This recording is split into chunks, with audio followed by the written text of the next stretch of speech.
at First Energy Stadium. Yo, it's your boy Ryan, Northwest Sports Fanatics, back at you with a new video. It is Monday, October 31st, 2022. Happy Halloween with your boy Ryan and the Northwest Sports Fanatics. Make sure you guys subscribe to the channel. Smash that like button either now or on your way out. Donate to your boy if you can. Cash App, $ORION, NWSF, or the YouTube Super Chat right here. We got the Cincinnati Bengals versus the Cleveland Browns. Live play-by-play and reactions with your boy Ryan and the Northwest Sports Fanatics. And happy Halloween, y'all. I am excited about this particular matchup. Anytime you get the AFC North, you know that they're going to be beating each other up. Doesn't matter if it's Steelers and Ravens who don't like each other, or it's maybe the Bengals and the Browns. I assume this game will be better than advertised. Hope everyone is having a fantastic Halloween. And like I said, I'm ready to get things going already. And we already got $30 in the bucket from Mr. Williams. Hey, appreciate you, man. It's always nice to be able to get off to a good start. And obviously, we only need 70 to go. So that's awesome, man. Appreciate you. Thank you very much. Bang, bang. $30 dono before the stream even started, baby. Bang, bang. Bang, bang. Bang, bang. Thank you so much. $30 dono from my boy, Mr. Williams. Thank you, man. Appreciate you. And I decided to be a little festive. I got, obviously a studio background. I also have the field, obviously, for the Cleveland Browns, as I can pull up here. But I wanted to go with maybe a Halloween theme. We don't usually have too many themes, that we do throughout the year. Maybe Halloween, maybe Christmas, maybe Thanksgiving. But I figured instead of doing my standard, which would be something like this, where obviously you get the bright views and, we're doing Cleveland Brown football against the Bengals. So I'll let, the fans decide, as we get more people kind of cycling through, if you guys would like to have it in the traditional stadium format or if you want to go with the Halloween background, which I'm kind of feeling. Because, how often are we going to really be able to do themed backgrounds? And I got a lot of awesome photos to pull up for you guys as well. Cole is in the building. Hybrid in the building. Hey, happy Halloween. Let's go, baby. Let's go over some of the starting lineups here for the Cincinnati Bengals. But before we get into that, shout out to my boy Johnny Thumbnails for the best thumbnails on YouTube, and that is Big Facts. Bengals, Browns, we are here. Now let's go over some of the starting lineups for the Cincinnati Bengals. We got Joey Burr, the Tiger King, Joe Burrow. And I wanted to make sure I got brand new photos as we're rolling this Halloween matchup out. So I got a few of Joey B and a few others that I'll save until later. Then we got running back Joe Mixon. Wide receiver, taking over the wide receiver number 1 spot for Jamar Chase due to that injury, T. Higgins. Avoid the Boyd. Tyler Boyd now has an increased role. Instead of being a wide receiver 3, now he will be a wide receiver 2. And then stepping up in the Tyler Boyd role will be Mike Thomas. And we're not talking can't guard Mike. Also, at tight end, Hayden Hurst. On defense, T-Rex, Trey Hendrickson, formerly of the Nyland Saints. And also, one of my favorite players in the league, Jesse Bates III. And at kicker, one of the best in the NFL, we have Evan McPherson. I see you. You and Justin Tucker are the best in the business. But Harrison Butker, Koo, Jason Myers, and a few others this season have been pretty damn good as well. Evan McPherson, I see you. And let's flip over to the Cleveland Browns. All right, Jacoby Brissett. So I'm going to make sure we bring up a couple. We got one in white. Then we got one here throwing his headband or something back to one of the fans into the crowd. And then we got Jacoby with his helmet off, just ready to go out there and take care of business since we already know with Deshaun Watson still being suspended. And we got my boy, Nick Chubb, wide receiver 1 for my fantasy football team. I think I need 5 points to go 8-0. So I'm pretty sure I have a great chance of that happening. Some probably where between 10 and 25 points tonight for Nick Chubb.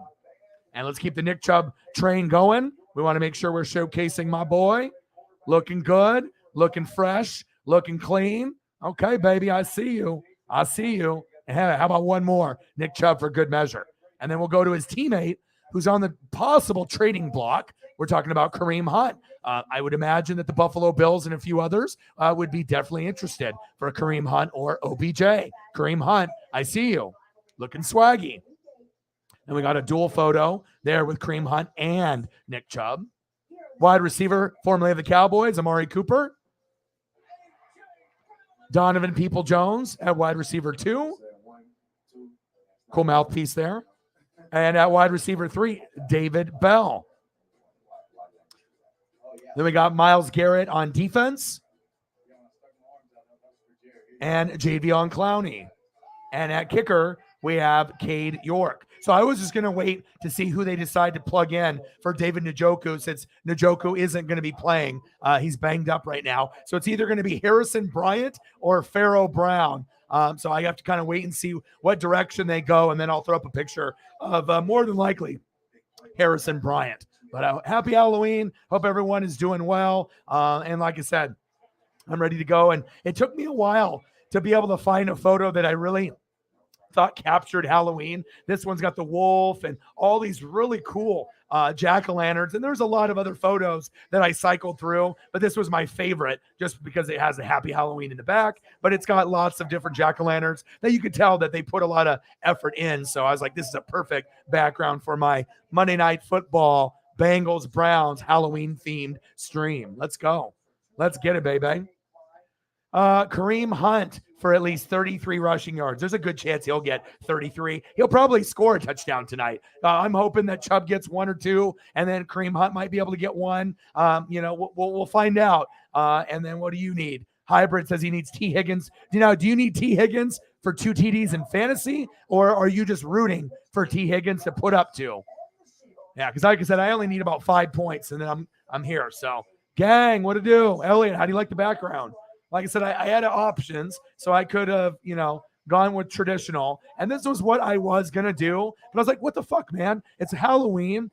If I can find a dope enough picture instead of doing the game and then switching over to the Halloween theme after the game, I said, fuck it, man. I already got pictures for the game. I do this anyways for Browns. How about we just make it Halloween? And I was like, I like this one a lot. So I think we're going to stick with this one. And, if I decide to throw up the other one at some point, I guess we can. But here we go.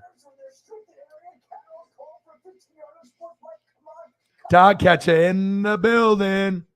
What to do? Elliot, I need Burrow to get 20 so I can pass 200. I did see a lot of people that had the same similar players, like Run CMC, A.J. Brown, Derrick Henry, Lamar. So if you end up having a lot of those guys just based off the draft format, once certain guys go, if you notice on the internet, a lot of people they have similar teams based off draft position. So if you drafted 5th and you look at other people that drafted 5th, a lot of times those teams usually end up being pretty similar. Sometimes people will go out of order and pick a guy a little high, or they take a gamble and get a guy maybe too early. But definitely it was those guys that got the AJ Browns and the Derrick Henrys. You could definitely see that DJ Moore, Alvin Kamara, those guys that had 2 or 3 tutties in a game. If you got 3 with a quarterback, running back, wide receiver, you're probably sitting pretty good in fantasy. But like I said, I only need 5 points, and then I go 8-0 in my fantasy football league, and I've never gone 8-0 before. So we'll see. Like I said, championships are hard to do, but this is definitely my most challenging year. But I feel that even with injuries, I feel like I can make it happen. Just knowing about the other players in the league. So that's big facts. Let's go. Dog catcher in the building. What to do? How are you? He would get 33. Yeah. Somewhere probably between 50 and 100. But on the low end, you would think at least 40, from him if they actually give him opportunities. So, and, we already know Kareem Hunt and Chubb could go for 100 each or 150 each. We know that's probably not going to happen. Maybe one guy could get 100 to 150, but this is the best duo in the NFL as long as they decide not to trade away Kareem Hunt. So you have Kamara, Brown, see? And I knew that because I saw most people's fantasy lineups. Almost every team had the same players to get to 200 points. I don't even think I hit 200 yet this season, even though I'm going to be 8-0 more than likely. But yeah, congratulations with that. And every team I saw had Kamara, Brown, Henry, and then even some of them on top had like DJ Moore at like flex or like Lamar at quarterback. So they were just stacking fucking, 20 points, 30 points, 40 points, 30. I was like, oh shit. Good thing I didn't play someone that, killed it, because I think half of the teams in my league I would have lost to this week. I usually beat every team in points except for maybe one or two, or I beat everybody. But this week I had a bad week. And a lot of the guys, didn't really hit. And I should be sitting somewhere between probably 120 to 130 when it's all said and done, but I usually hit 150 to 200. So sometimes you just have to match up against that guy, and hopefully you just do better than that guy or girl in that particular week. So, but I am digging the format, man. Let's go, baby. Happy Halloween, yo.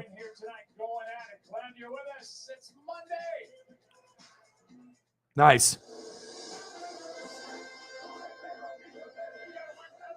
Yeah.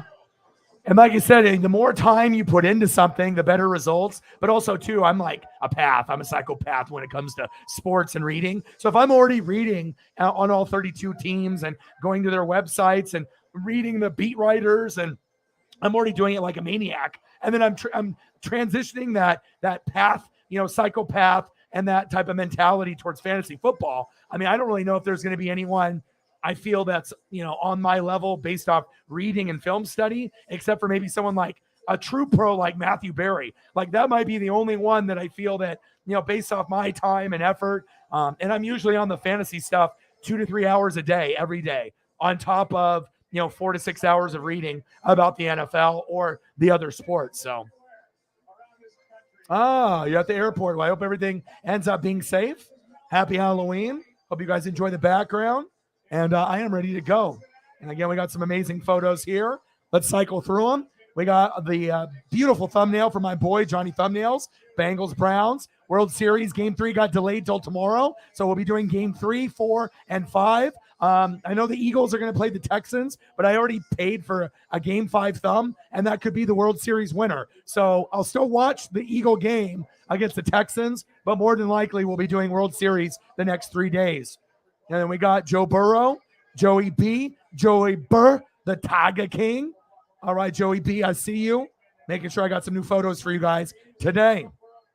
Then we got Joe Mixon, top 10 running back in the league, stud. T. Higgins stepping up in the wide receiver 1 role because Jamar Chase is out for 4 to 6 weeks approximately. Tyler Boyd going from wide receiver 3 to wide receiver 2. Avoid the Boyd, Tyler Boyd. And then Mike Thomas, can't guard Mike from the Saints, but now moves up to 3rd string option at wide receiver. And at tight end, the former Raven, Hayden Hurst. On defense, the former Saint, T-Rex, Trey Hendrickson, and my favorite player on the defense, Jesse Bates III. He is a ball hawk. And one of the top 2 kickers in the league, not named Justin Tucker, it is Evan McPherson. From where? Your Florida Gators. And then let's switch it over and go to the Cleveland Browns. No, it's not Deshaun Watson. It's Jacoby Brissett. I like this. He's actually throwing some memorabilia back to a fan. Jacoby, I see you, and you've done a pretty good job with all things considered. You haven't done great, but you've done okay for the time being, but they need a win from you desperately tonight over the Bengals. And then we got my guy, wide receiver. No. Running back. No. He is a guy that does it all. Running back, wide receiver. He can line up as RPO. You can do whatever you want with my boy, running back number 1 in my fantasy football team, Nick Chubb with Saquon Barkley and Josh Jacobs. Let's go, baby. I need 5 points to go 8-0 in fantasy. And you know your boy is going to get it, baby. Let's go. Let's go, baby. All brand new Nick Chubb for your viewing pleasure and mine, baby. Hopefully I get 1, 2, 3 scores today. And then we got Kareem Hunt, the best duo in the NFL at running back. Kareem Hunt is a top 12 running back in this league. A lot of times he plays like a top 10, right? Tony Pollard got a chance to shine when Zeke got hurt, 2, 3 touchdowns, easy. Kareem Hunt could start on probably 25 or 26 teams out of the 32. Honestly, he could start on every team. It just depends if he's RB1 or RB2. He's very talented, and I imagine the Chiefs wish they still had him. Will Kareem Hunt get traded? We will have to wait and find out if the Buffalo Bills get Kareem Hunt, right? Or OBJ, I think they can win the Super Bowl already, but if they end up getting a Kareem Hunt or an OBJ on the Buffalo Bills, watch out. If you're a Brown fan, you better hope that you keep them. Who is that? Nick Chubb and Kareem Hunt. At wide receiver, formerly known as the Dallas Cowboys, Raiders, and Alabama Crimson Tide, Roll Tide product, Amari Cooper. Wide receiver 2, Donovan People Jones. Nice mouthpiece. And then we got wide receiver 3, David Bell. On defense, we have Myles Garrett, the Freak, and Jadeveon Clowney. At kicker, Cade York. And normally I'd have a David Njoku up, but obviously with David Njoku, he's hurt. So I think it's going to be Harrison Bryant. So I might as well just pull it up now because I'm pretty sure it's going to be him or Pharaoh Brown. But we will find out if they throw to the tight end, which will probably happen a few times tonight. All right, let's see if I can find a good one for Harrison Bryant.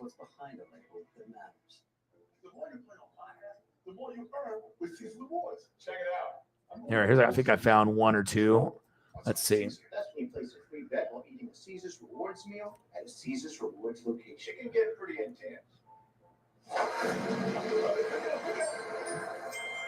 Basketball full season. All right. Okay, let's see here. All right, Harrison Bryant. I assume it's you. If not, then I'm pulling up the graphic for nothing, but at least it's before kickoff, so.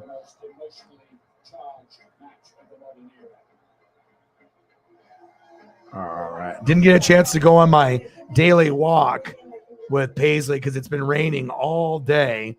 So I'm hoping there'll be a little bit of a break, as we go into tomorrow. That way I can get my exercise in. All right, here we go. Here's the Harrison Bryant photo. Actually, pretty sharp. I didn't know if I'd be able to find a HD or 4K photo of him, but looks like I did, and I even found another one. Let's see if this one pulls up. And this will come in handy if he actually scores tonight, because I know they like to go to David Njoku quite a bit. Kind of had a little bit of a rebirth. All right, let's pull up this other Harrison Bryant.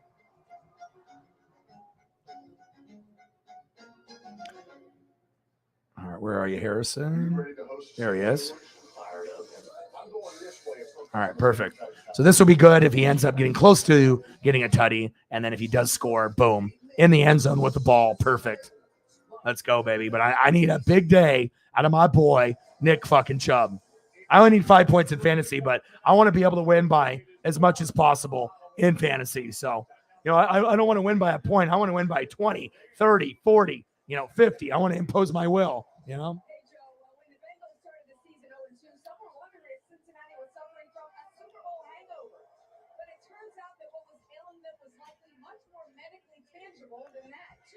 All right, let's go, baby.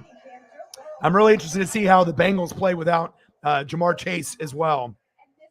No Jamar Chase, that's going to be a drop-off in that offense. I mean, other guys can step up. Like T. Higgins can be Jamar Chase, kind of close, but it's not going to be as explosive. So, if, let's say Jamar Chase goes for 140 and 2 touchdowns, maybe you'll get 101 with the T. Higgins, So it's going to be a little bit less, but it could still be enough to win.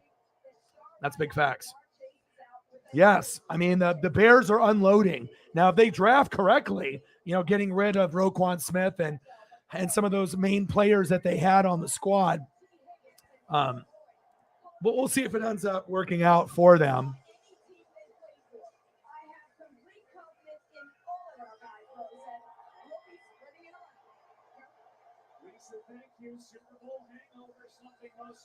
The defense looks very thin now.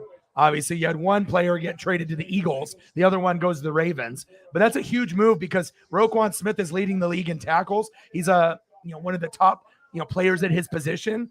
So they essentially got a steal. I think it was a second and a fifth. And normally you wouldn't give maybe that much up, but the guy is one of the best players. You normally have guys like Shaq, Shaquille Leonard, Darius Leonard, normally Devin White, but there's been some suspect effort plays this season out of him. And then most of the time you're going to have guys like Fred Warner, and older Bobby Wagner's usually up there, but he's still up there. Roquan Smith is definitely top 4. So it's a good thing for the Ravens, but also his contract is up after this year. So if you gave up a 2 and a 5 for only half a season, that's a lot. So you better sign him to an extension. Otherwise, you paid too much for him for just like a 4-month rental or a 5-month rental. It might help you, get to the playoffs. But if he ends up going to another team after this like little 4 months little project, then you kind of overpaid. A second and a fifth for only like 3 or 4 months of football. So they better make sure they sign him long term. And then if they do, then I think they won the trade. So Mike is in the building. How are you? Yeah, we got off to a good start. So that's good. Mr. Williams ended up getting me 30 before the stream started, obviously earlier today. So that was nice. So it already puts us at a good chance to get to that in the goal number sooner than later. And I had to hit you guys with the Halloween theme. Let's go. How's it going? What's good?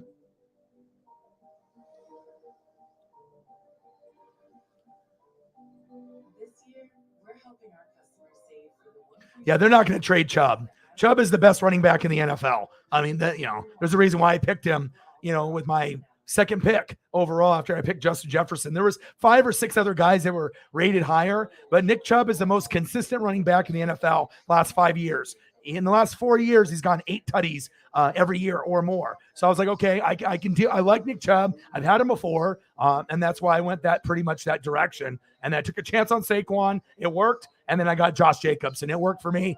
Even yesterday, even though he only got me like 7.5 instead of like the 30 that he's gotten the last 3 weeks. But yeah, they'll trade Kareem Hunt. They're never going to trade Chubb. He's the best player on the team. I think Chubb and Myles Garrett are the 2 best. So nice. That's awesome. Werner, good, man. That's good to hear. I know you're watching all the games, and that's awesome. And you know how I feel about Demario Davis. I love the guy. And he said, oh, I got a comment, but hey, what's up? What's up, man? Oh, Bradley Chubb. Oh, I did hear that. I was going to say, I thought you were talking about Nick because we're doing Browns, but yes, Bradley Chubb could be in the market possibly. I mean, if Denver's already giving up and and he is injury prone. So if you do get rid of Bradley Chubb, that could be a positive, but when he's healthy, he's an asset. So I'm not sure if you just want to give him up for potato chips, like a 5th rounder, because you got to think guys don't really get 1st round compensation anymore. Usually it's 2nd round or later, but a lot of times you can get a good quality player for like nothing, like a 4th rounder, a 5th rounder, a 6th rounder. It's just wild. You can have a guy that's like Pro Bowl. We traded him for a 5th. What? But that's how the NFL is now, because they just assume they're going to be able to find a talent that, in that late round, but you can't get normally a 1st or 2nd round, Pro Bowl, All Pro, possible Hall of Fame talent for like a 5th round in exchange. If a guy is already like a Hall of Fame or a very good player and you're trading it for like a 5th, well, maybe it's the guy's at the end of his career, but if he's in his prime, you're going to get more than that. So yeah, I only need 5 points. Yeah. So I should be 8-0. But I see your team is getting better. But it all depends on if your guys hit on the same week. And if all your guys can hit in the same week, like a Derrick Henry, Alvin Kamara, AJ Brown, Lamar, if you have some of those guys, DJ Moore, then you can put up 200, because this is one of the big weeks in fantasy if you have those 4 or 5 guys. And if you notice, most of the guys in fantasy that scored 180 to 250 this week, they all have those same players. It's like every team that I've seen, they got Lamar, and if they don't got Lamar, then they got Henry, then they got AJ Brown, DJ Moore, Alvin Kamara. Like all those guys were on the same team. So you just got to hope that you can have a big performance like that come playoff time. It just lines up correctly, but you never know when that big game is going to come, where it could be a bunch of red matchups where it means it's a bad matchup, but they still scored 30. So sometimes people will bench people because it says like, oh, it's a red matchup. We're going against the, 3rd best defense, but that doesn't mean shit. A lot of times that'll deter you from starting somebody, but then they could still put up 25 in a red matchup. But, sometimes you got to take a risk. So let's go. Hope you guys like the background. A little festive. And here we go, baby. We got Bengals and Browns. Joe Burrow. Joey B, Joe Mixon, T. Higgins. Avoid the Boyd, Tyler Boyd. Mike Thomas, Hayden Hurst, T-Rex, Trey Hendrickson, Jesse Bates III, and Evan McPherson. Jacoby Brissett, Nick Chubb, Kareem Hunt, Amari Cooper, Donovan People-Jones, David Bell, Myles Garrett, Jadeveon Clowney, and here we go, baby. Let's go. Hope everyone's having a fantastic Halloween. I love you. I appreciate you. If you guys have Twitter, do me a solid. Like and retweet the stream on Twitter. My whole show is live on Twitter and YouTube, and let's get ready to have some fun tonight. Happy Halloween, y'all. Here we go. Cade York, the rookie, taken out of the end zone. The Bengals, nice tackle.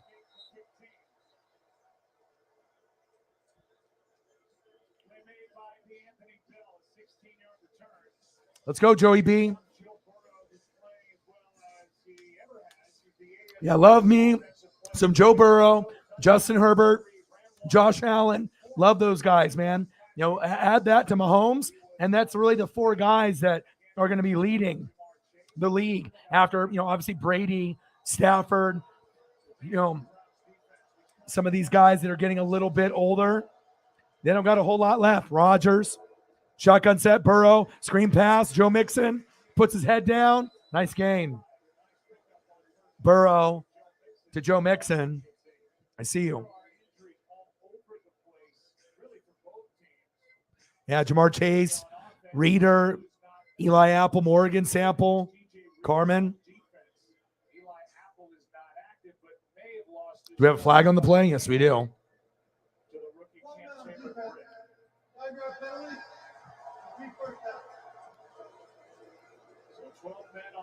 Yes, I know, but the first month, you're like, what the hell? Why did I use you? Like, I picked you because you're my running back on my favorite team, but you would assume he'd put up 10, 20 points, sometimes 25 or 30. And yeah, I'm happy for you, man. I want to see him get back on track.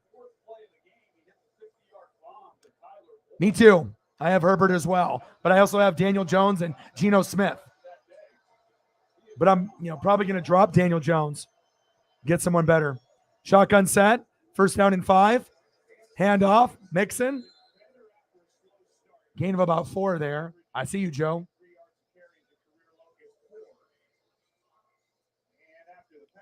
Second down and 1.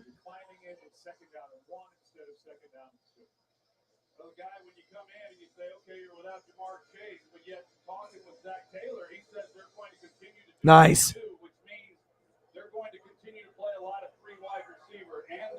All right, happy Halloween, y'all.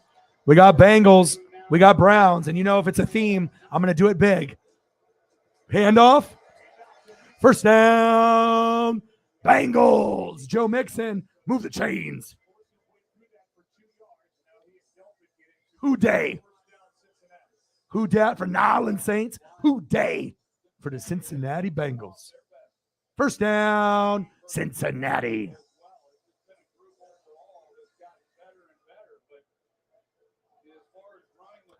First down and 10. Shotgun set for Burrow. We're going to see a lot of Tyler Boyd and T. Higgins tonight, but a lot of Mixon. He's that security blanket. There we go.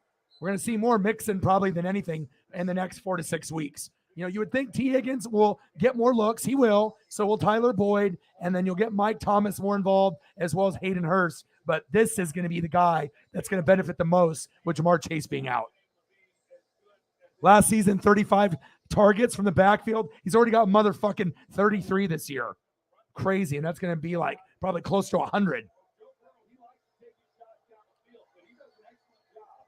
Monday Night Football, Bengals, Browns, first quarter, second down and 5. Shotgun set, Burrow, look out.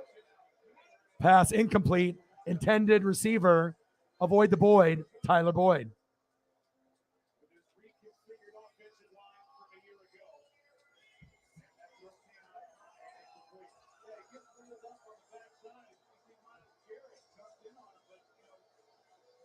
Oh, Mike with a dono, my boy.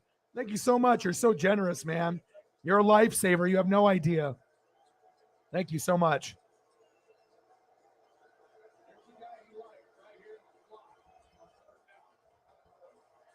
Talk about saving the stream day in and day out. That's what I'm talking about. Shotgun set, 3rd down and 5. Burrow.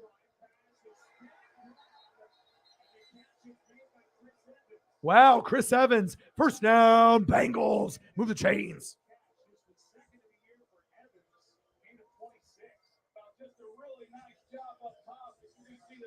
Let me know what you want to see for a photo afterwards. Mike, my boy. 1979. Bang, bang. Bang, bang. Bang, bang. Cactus Yak approves. Thank you so much. Appreciate you.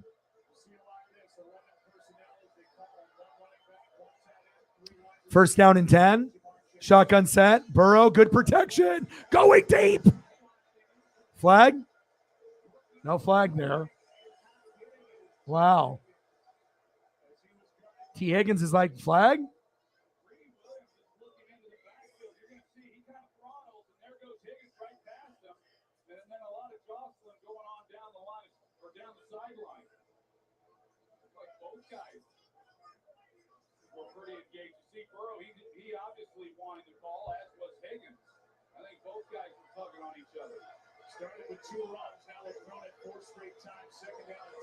All right, here we go. 2nd down and 10. Burrow, low check down. Wilcox with a nice little catch there for 3 yards.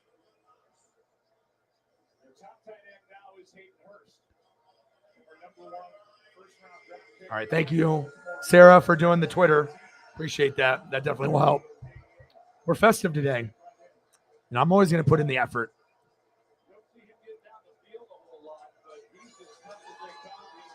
Here we go. Great start, especially when we got 30 from Mr. Williams even before the stream started. What a blessing, man. Thank you so much. And then we got now Mike getting involved too. That's awesome. Thank you. It's probably the quickest we've gotten to 50 in a long time, besides just getting one big dono. 1st down, Bengals. Guess who? Joe Burrow to his guy. Avoid the Boyd. Tyler Boyd. 1st down, Bengals. Move the chains. Nice mouthpiece.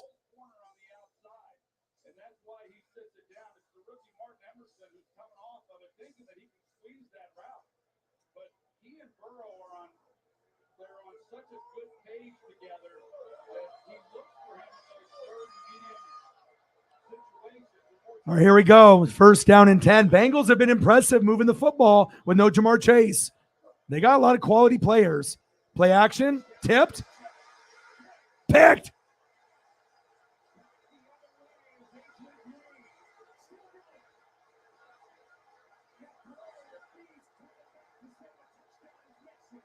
Wow. Holy smokes. Wow. Wow. I need to see a replay of that. Holy smokes. Wow. And did anybody touch him? Whoa. I want Burrow to do good, and this was tipped. So right here, Myles Garrett with the tip. He always does the tip drill, and then Higgins tipped it. Wow. The right place at the right time. Unbelievable. It's like if T. Higgins wouldn't have done that, maybe it doesn't get picked. Oh, my God. Wow. Oh, my goodness.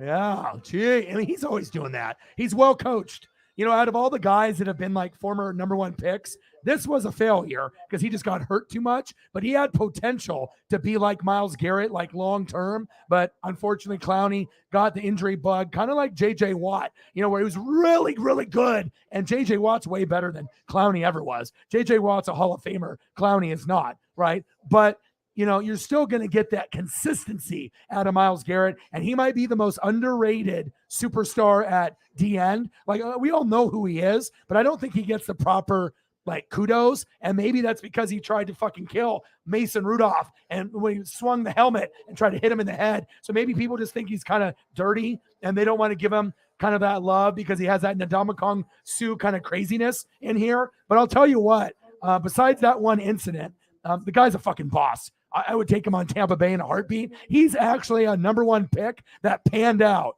Not so much Jadeveon Clowney. I would rate Clowney's career maybe like a 7, but Myles Garrett's has been a 10 or maybe an 11. You know, they got exactly what they needed from that spot. So, man, unbelievable pick right there. I spray every chance I get. Starts working instantly, especially any group. Unbelievable. I'm the team mascot. Boy, am I running late. But I got lead in my foot and spirit in my fingers. Oh, what a hit. And if you have cut-rate car insurance, the cost to cover that might take your season. So get off, Dave. You'll be better protected from mayhem, like me.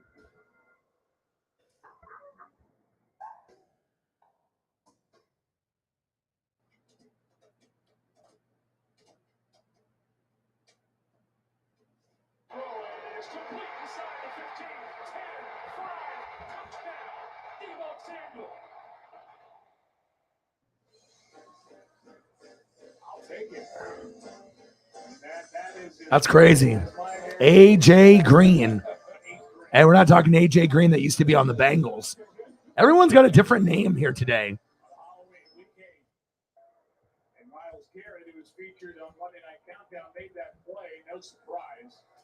Mike Thomas, that's not the Mike Thomas. And AJ Green, that's not AJ Green, the one that we know. Weird.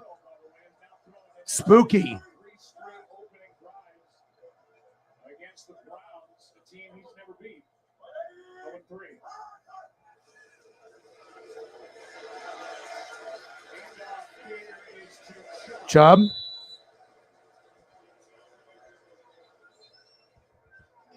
it gets 6. 6-yard gain. In his career, originally drafted by New England, with 1-1 for them, Indianapolis, Miami, Cleveland is 16-28. Career record his teams are when he's been the starter. 42 touchdown passes, 21 picks. 6 touchdowns, 5 interceptions this season. 2nd and 4. Both the top backs in there for Cleveland is Jacoby Brissett. Nice first down. Here's the AJ Green that made the pick. It's crazy. AJ Green. Mike Thomas. Weird, man. All right, Jacoby Brissett. Show me something.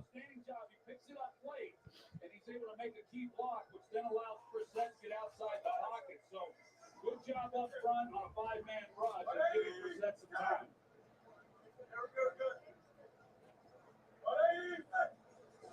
Jacoby Brissett. Play action fake. Oh, he caught it. Go. Hurdles. Oh, my goodness. Jacoby Brissett.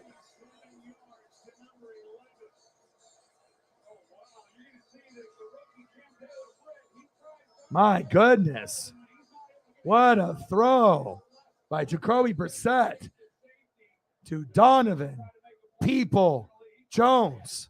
Woo! With a hurdle. My goodness. First down, Cleveland. Move the chains. Handoff. Chubb, short gain. Come on, Nick.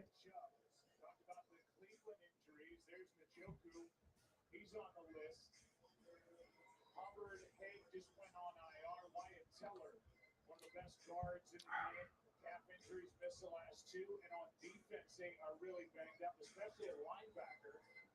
And they do not have Jeremiah Owusu-Koramoah. They just put Jacob Phillips on IR. They lost Anthony Walker with torn quad week 3. Come on, baby. 2nd down and 9. Brissett, Chubb. Flag on the play. That might have been holding on the offensive line. 0-0, 8-12 left. Yep, holding on the O-line. That's the left tackle, Jedrick Wills. He came off a tough game last week, number 71. And gets That is a good question. I don't know. Green is a pretty common last name. Lots of Greens out there. But a lot of times you will find famous dads, famous uncles. There a lot of people, if you're an athlete, a lot of times that, you keep that in the family with the good genes. 2nd down and 19. Happy Halloween. 8 minutes left in the first quarter. See if the Browns can take advantage of that turnover by AJ Green. Brissett, get rid of it. He almost ran into that sack lunch.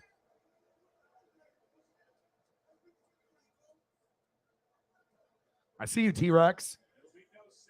Trey Hendrickson almost with a sack lunch. Brissett should have ran forward instead of running back into the defensive ends and tackles. Like, go. Look at that lane. And then he runs right. Why did you take a step right? You ran right into T-Rex right there. Go forward. Don't take a jab right. 2nd in the NFL in pressures. T-Rex. It's spooky season, baby. 3rd down and 19. Shotgun set. Brissett. Check down. Kareem Hunt. 8-yard pickup for Kareem Hunt. I like these brand new photos that I got. I try to find new ones all the time, and I've never seen this one or this one either. So looking good, Kareem. 4th down and 11. Now we're going to have to go with the rookie, Cade York. Let's see if Cade can punch this in.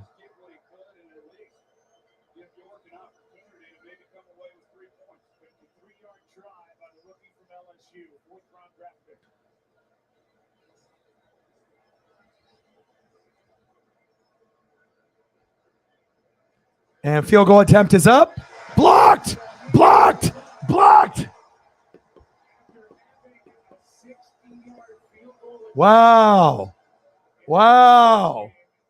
Okay. Jeez. Good block right there. He can't believe it. Cade York is like, are you fucking kidding me? Yep. Well, they didn't take advantage of the interception. Hopefully we get some points. I mean, I hope it gets into the 20s. I think there still is a good chance. I mean, you got Hunt, you got Chubb, Amari Cooper.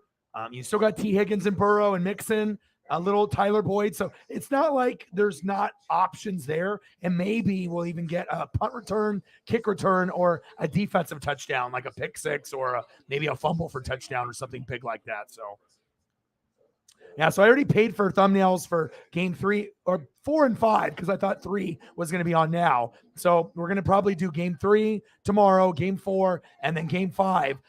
And then obviously we got the Eagles and the Texans, but I already paid for the thumbnail for World Series 3, 4, and 5. So we'll probably just do that. Because we already know the Eagles are going to beat the Texans by like 30. So I definitely want to do an Eagles game. And I don't usually want to miss, but that could be the game clinching World Series game. Especially if the Phillies get on a nice little hot streak and they win the next 2, that game 5 could be for the championship. So I don't want to miss that by just doing an Eagle game while they beat up, the Texans by 40. So that'll probably be what we end up doing. Cause I was considering doing this game tonight or World Series, but then the World Series got rained out. So we'll end up doing that, but I will be watching the Eagle game at the same time. Unless I decide to change my mind and buy another thumbnail for the Eagles and the Texans. But I mean, if it's going to be a Phillies like World Series victory, I don't want to miss that by doing the Eagles and Texans. I would, that wouldn't be good, especially when I've been doing so many baseball games throughout the year. I don't want to miss out on the most important one possibly. So, and I got some really good thumbnails too. I got Yordan Alvarez and Bryce Harper for tomorrow. Then I got Kyle Tucker and Bryce Harper on the next one for game 4. And then I got Alex Bregman and Bryce on game 5. So it's fun, isn't it? I mean, when things are on the line, it makes it fun. You don't even have to be a hockey fan, but when the Stanley Cup is on, I get into it. I get into the All-Star game festivities, but I also like the playoffs because it means something. The victories are, you're trying to win it all, or you're trying to advance, and you don't have to be like fully involved to appreciate like games that are meaningful. Even if it's a sport that you don't really get into. Little check down for Burrow, but I totally agree, man.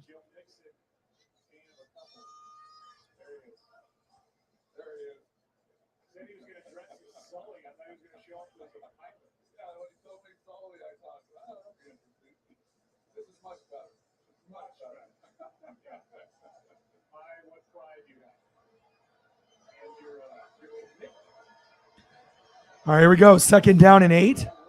5:37 left in the first quarter. Shotgun set. Burrow, plenty of time. Check down. Mixon, and this is what he's going to do all day. It's going to be Burrow, and he's not going to feel comfortable going to Higgins or Boyd.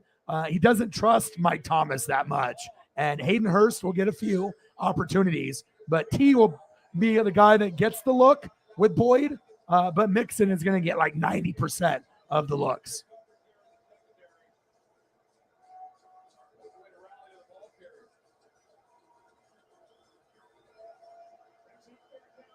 Third down and 10.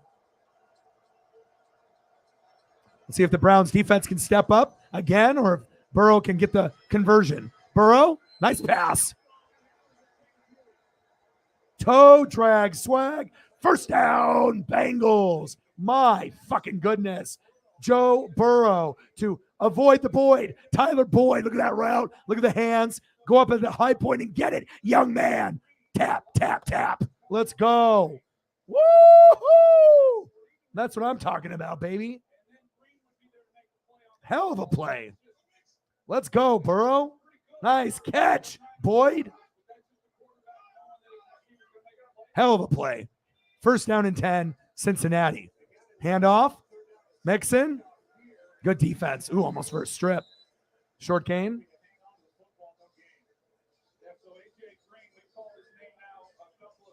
I like Boyd. I like Higgins. I like the receivers and the weapons that Burrow has. If you've watched those guys over the years, you know that they're talented and skilled. Like Tyler Boyd could go to any team and be a solid number 3. And if he's forced to go to the number 2 role, he can actually be a top 15 number 2 in the league. Just like T. Higgins is one of the top 10 number 2s in the league. T. Higgins could be a number 1 on a team if need be.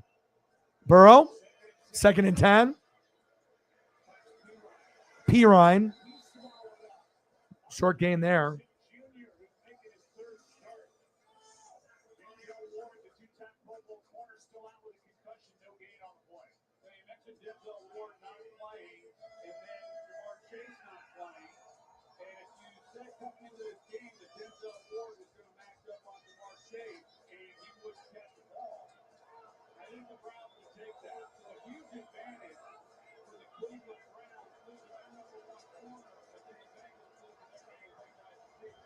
Burrow, 3rd down and 10. Shotgun set. Blitz coming. Oh, it's 12 noon. You know what time it is. Time for a Cleveland Brown sack lunch. Yum, yum, yum, yum, yum, yum, yum, yum, yum, yum, yum, yum. Ah! Guess who? Miles. Spooky season. Garrett. Ga, ga, ga, ga, ga.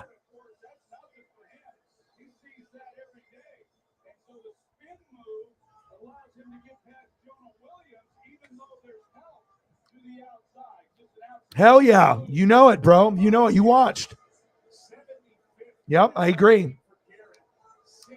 I think Higgins is underrated, and I think Tyler Boyd is extremely underrated.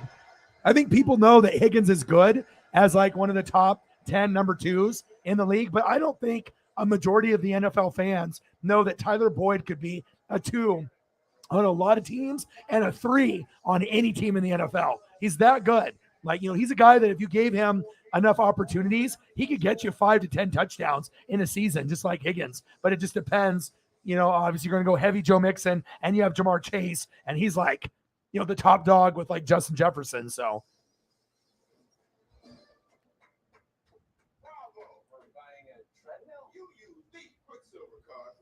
Mike, my boy. Mike is supporting heavy. Thank you, Mike. Definitely helps if, like I said, some of the other heavy hitters are busy working or have plans when you can have another GOAT step up. And Mike has turned himself into one of the heavy hitters on the channel that really support the dream and the vision.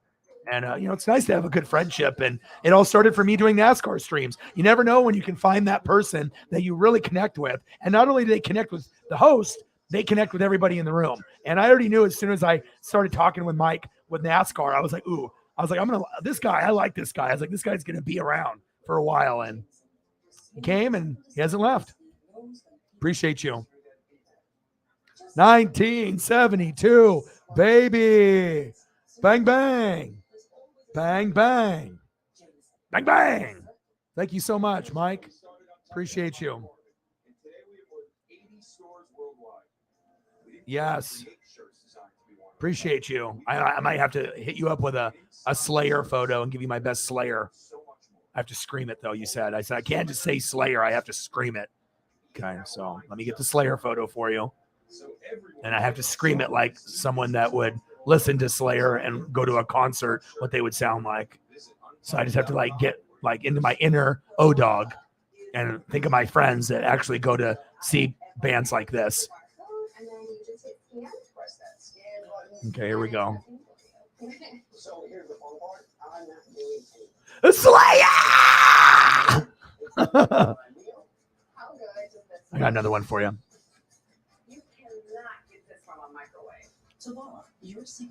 Appreciate you. What are you watching for slasher flicks? What are you watching? Miles Garrett goes all out with his Halloween costumes and decorations. This year, he impressed with Stranger Things. He dressed up as Vecna. Slayer! Boxer from the Netflix show, and adorned his lawn with the haunted quarterback. Appreciate you. Levitating Joe Burrow. I got you, man.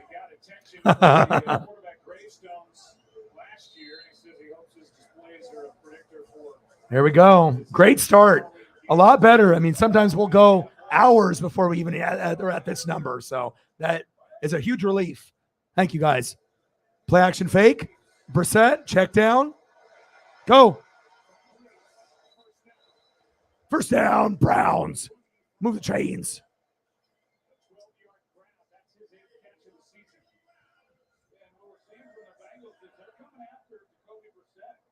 Jacoby Brissett going to David Bell.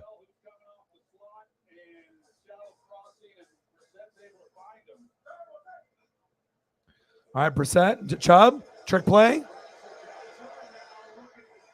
Intercepted. Wow, that was stupid. Von Bell with the pick. That was the dumbest shit ever. Why would you throw the ball at that point? That was why the Browns getting cute, trying to do these trick plays. Hand the ball off to Nick Chubb so I can win in fantasy.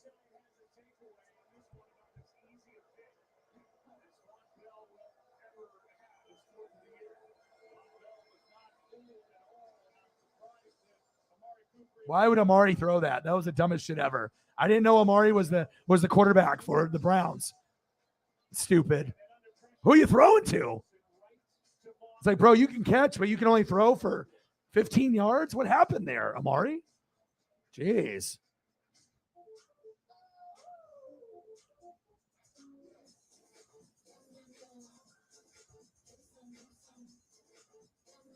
All right, what do you want to see for photos, Mike?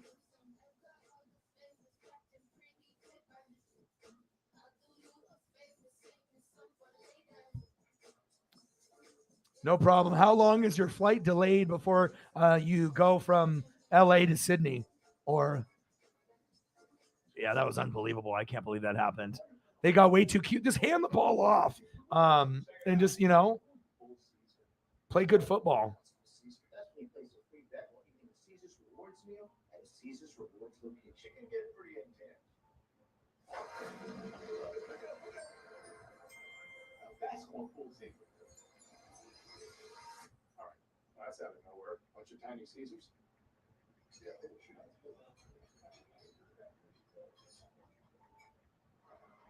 This might be the most emotionally charged match of the modern era. The Wacko Hockey Club is all about building a community within the community. Two people who had never met with their lifelong friends in that moment.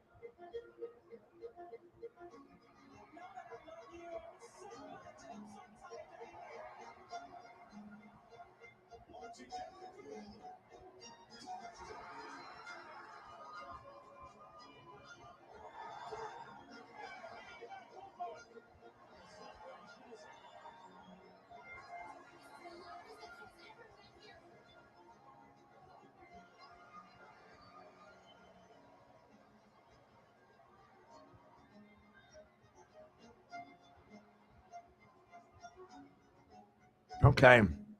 Just messaging people here. Yeah, that was a wild play. Von Bell, I imagine the Saints wish they still had him. He's been balling out ever since he left. He never stopped. He never really stopped at all. And instead of Jacoby Brissett, he picks off Amari Cooper on an ill-advised throw. Well, they run that double reverse. And Amari Good, good. Let's do that. Cooper, big shot down the field. Halloween, Jamie Lee Curtis. Okay, next commercial break. That sounds good. So we can take advantage of the Halloween theme,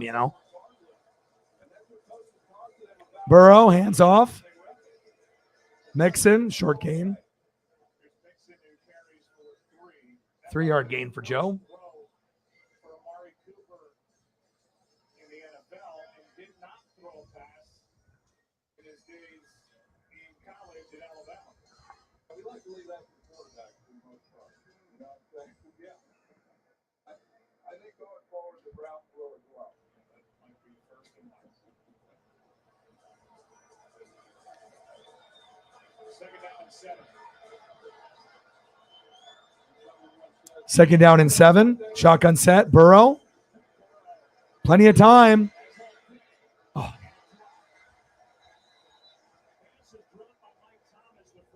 What happened to my hands? That's why you're fucking fourth string, bro. That's why we only got shit of you in the practice squad shit. Because you can't catch. Come on, bro. Trying to catch that football like you're a corner. You're a wide receiver. Come on, Mike. Jeez. 3rd and 7.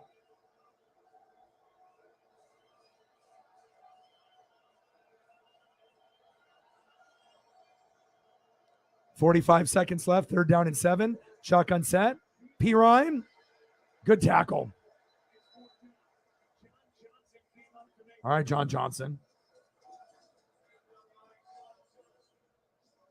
And the offense stays out there for Cincinnati. Yeah, that's just a really great job by John Johnson being able to come up in the open field and make a tackle because otherwise he picks up that first down easily. All right, trying to get some of these Jamie Lee Curtis photos here too as well. All right, here we go. 4th down and 4. Why are they going for it?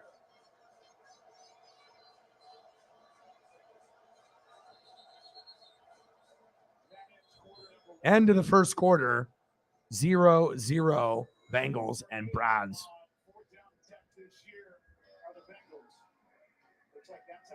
All right, let's try to get some Halloween photos up here.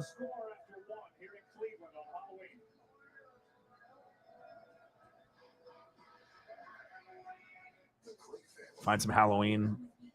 Jamie Lee Curtis here.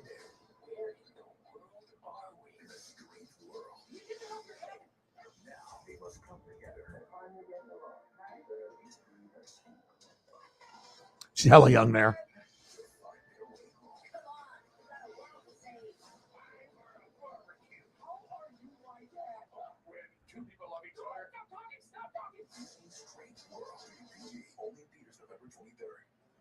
Week 9 kicks off with Thursday Night Football starting at 8:15 p.m. Eastern on Prime Video.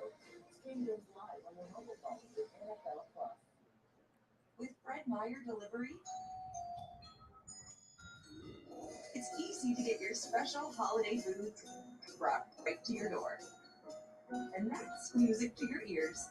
Fred Meyer, fresh for everyone. How are the costumes coming for the double bonus shot combo promotion? Great. We love one with your assistant. What's everybody's favorite Halloween or scary movie? Comment in the chat. I don't really watch too much horror myself. I don't know. It's just for my mental health. I can only take a little bit at a time. But I know some people love it. I know my girlfriend loves it. Their fears and their frustrations. And so many have told me, this is it. We can't do this anymore. So I have one question. Are you better off today than you were 4 years ago? If the answer is no, then join me. Choose change. Together we can turn Oregon around. I'm Christine Drazen, and I'm asking for your vote. The double bonus shot combo. Double the seasoned beef, double the cheese for $5.99. Let's see that again. All right, end of the first quarter. Ooh, look at that one. That's a cool one. Double beef, double cheese for, yeah, $5.99. Oh, good deal.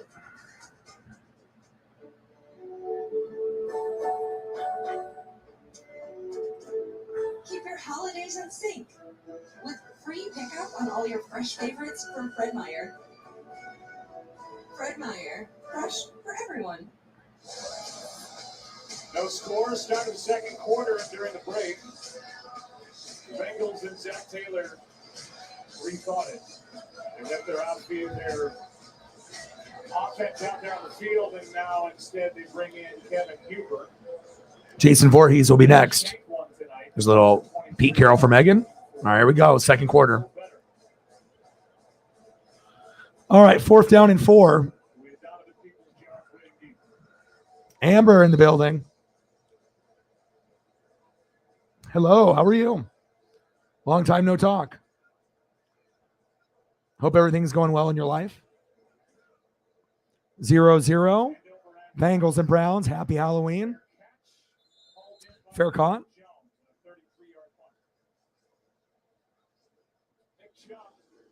Rushing the ball has been a scary sight for defenses, carving out opposing teams. For 7 weeks, 740 rush yards and 8 rushing touchdowns, both led the NFL. Since entering the league in 2018, he has 166 carries. It's my boy. Fantasy football, baby. My first running back. Nick Chubb. In this case, he's starting this possession on the sideline. Kareem Hunt in the backfield.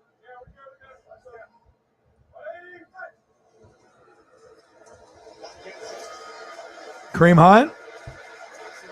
Nice play. Okay, Kareem. First down, Browns. Move the chains.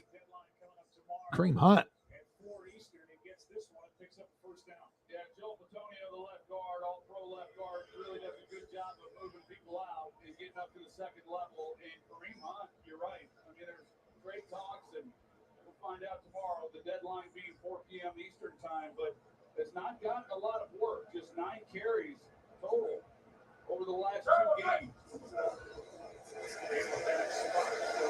of first down and second down and less than 1, as reception plows ahead for 3 yards at first down. What we have seen tonight, like I mentioned, Short game by Jacoby. Move the chains. We have seen Kareem Hunt in the game along with Nick Chubb, and they also, as an offense, like to use a 6th offensive lineman, and a lot of times they use that guy. You know, when they go with their 2 tight end packages. First down and 10. Handoff. Kareem Hunt. Short game. 2 is Hubbard and Hendrickson made the stop. Good tackle by T-Rex. Front stopper DJ Reader is out. Josh Tupou is out as well with a calf injury, so they're getting some young guys filling in. They're good on the edge. Shotgun set. Brissett. Check down to Hunt. Third down and long coming up after a gain of 5 is Cam Taylor Britt made that stop. Yeah, that is one thing that Taylor grit is he does not shy away from contact. And, you know, if you've got a corner who's out I'm sorry to hear that. Well, you can come up here anytime if you need a little pick-me-up. he's not willing to come in and make tackles. You know, you're really Happy Halloween. did a nice job on that last play. Hey, at least the Saints are turning shit around. A shutout on the Raiders is always good. 3rd down and 7. Brissett. Was that caught? First down, Browns. Amari Cooper. Wow, what a catch. It looked like he got it. Or no, he dropped it. No, incomplete. Incomplete. Thought he had it, but not today. Will this be an expedited review, or will they force Zach Taylor to throw the challenge flag? If Akers is mentally good to play football, I'm not sure if he has the love for the game anymore or what's going on with him, but it sounds like maybe some mental health stuff that's going on with him. But I mean, as long as you don't give too much, and he never had an offensive line in college, and line is definitely not very strong there with the Rams right now. But as long as you don't give up too much for them, as far as depth, but I doubt that they would do that. I think they're probably happy with what they got. But again, you can always add depth. Maybe it's because in dreams you can do anything. In dreams you can hold your entire world. I'll take a look at the stats. Not very many things going on so far. Let's take a quick look at Jacoby Brissett. 5 for 5, 69 yards. No touchdowns, no picks, obviously being at 0-0. And then let's take a quick look at my boy Joey B. 9 for 13, 63 yards, 0 touchdowns, 1 pick. Let's see what's Mixon got. 4 carries for 8 yards. Jeez. They need to get him the ball, but at least he's got, what does he have? 3 receptions for 5. They just need to spread him out a little bit more. And then Chubb has only got 2 carries for 7 yards. I need to get like 5 points to win. So hopefully we can just knock that out of the way. It's amazing. You need to hand the ball off to Chubb like 20 times. People, of course, they love the savings they're going to get with Geico, but it goes beyond that. You deserve to save. Yeah, I don't know if Cam would be a good fit for the Saints. I mean, based off your guys' scheme and whatnot. Who do you guys have up after behind Mark Ingram? Who's 3rd and 4th string for you guys? I mean, you can fucking sprinkle in a little Taysom Hill here and there too.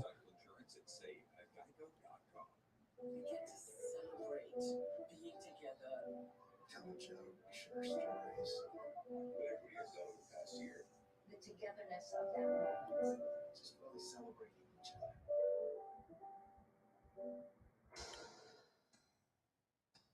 It's hard to look better. And Joe, who's to blame? You just want to know what happened to Gordon. What do you think? I think I'm angry.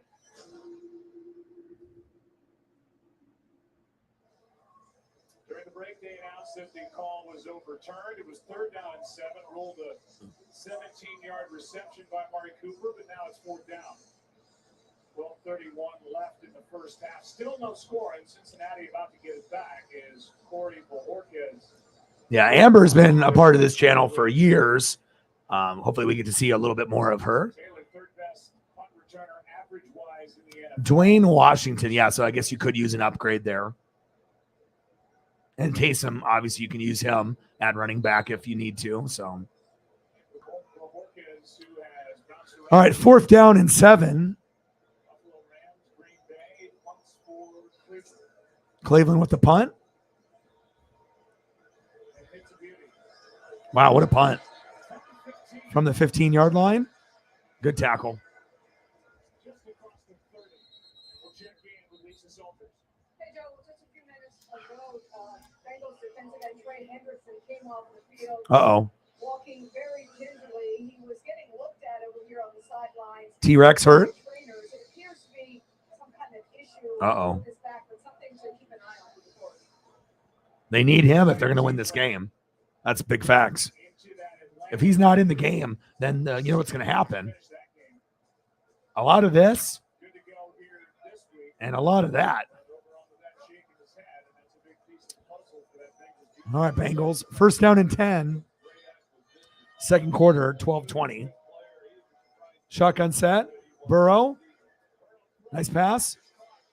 Short gain to T. Higgins.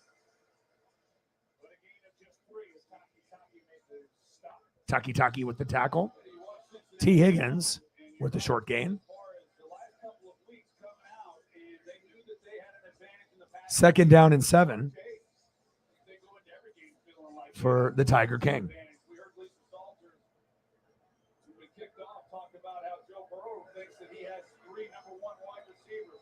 I would probably stay away from Cam Akers just for the simple fact, not his talent, but just up here.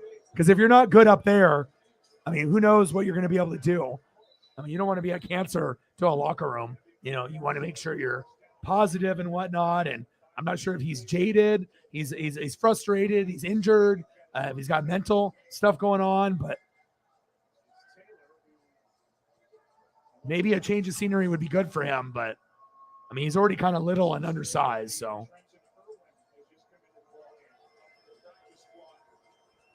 Third down and 2. Can you imagine if you guys would have traded Alvin Kamara to the Eagles just to get your pick back? Thank God you guys didn't do that. Third down and 2. Shotgun set. Burrow. Oh, good defense. Intended receiver. T. Higgins. Emerson with the coverage.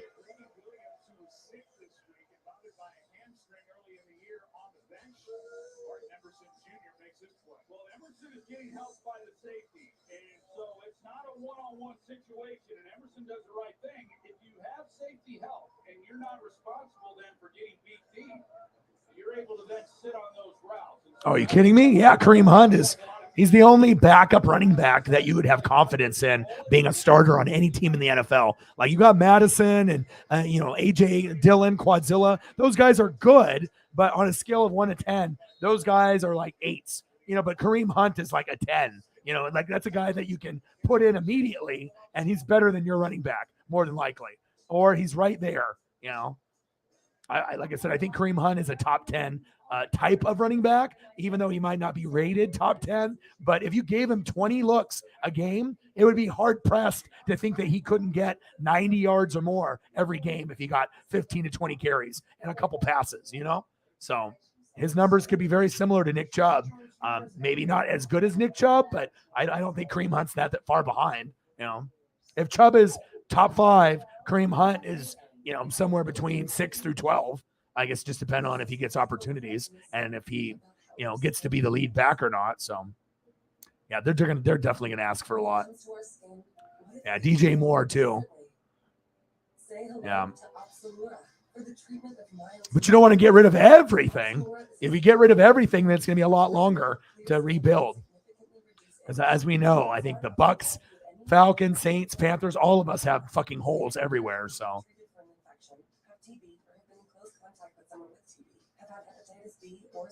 Serious lung infections, skin cancer, blood clots, and low blood cell counts have been reported with Opzelura. In patients taking JAK inhibitors, serious infections increase. All right, let's get the ball to my boy Nick Chubb. System problems and major cardiovascular events have occurred. The most common side effect is pain and swelling in the nose or throat.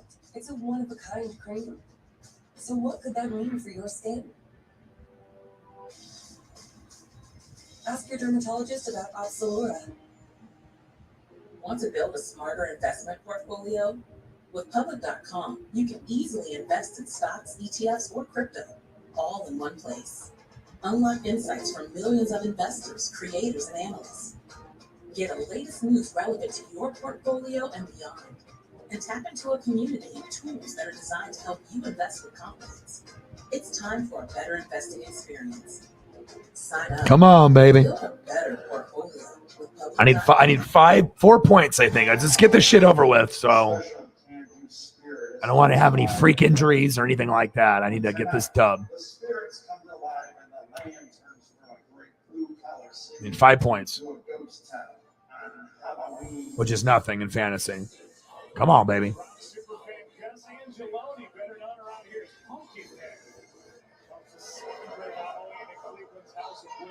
Kareem Hunt, Nick Chubb, Nick Chubb, Nick Chubb, Nick Chubb, Nick Chubb, Nick Chubb, Nick Chubb, Nick Chubb, Nick Chubb. Fantasy points. Nick Chubb, Nick Chubb. Let's go.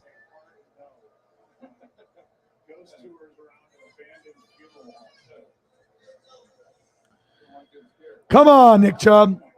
Let's go, baby. Your boy's trying to go 8-0.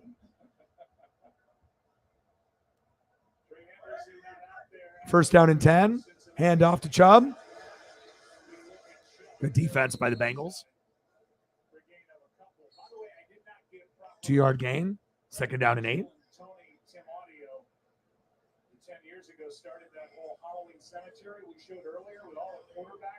Yeah, just lack of effort. Hustling. Very weird to see. I don't know if Devin White is frustrated or he's just decided to give up on that particular play. But the lack of effort was disturbing, considering that's my favorite player on my team. So him and Levante David are my favorite. So hand off to Hunt. Kareem Hunt, short gain. Third down and 5.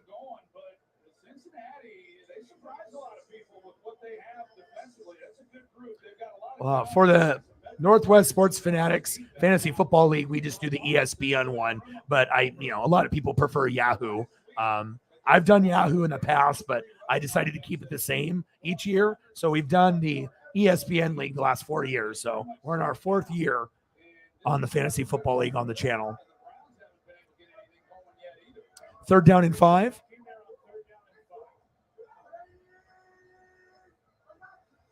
Shotgun set.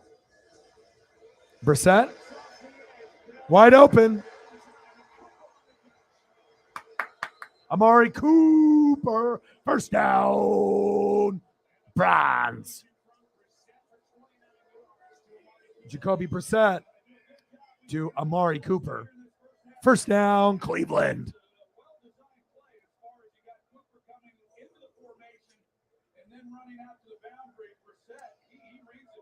And I know a lot of people like Yahoo because it has the little photo of the player instead of the ESPN that traditionally doesn't show the photo automatically. But if you click to the far right, there's little dots. And if you click on that, it brings up the face photo of the player. It just doesn't have it as like a default setting where you can see the face of the players. Sometimes something subtle like that, people get more worked up, I guess. They want to see the photo of the player, and if it doesn't show the photo, then they're just going to not do that league. But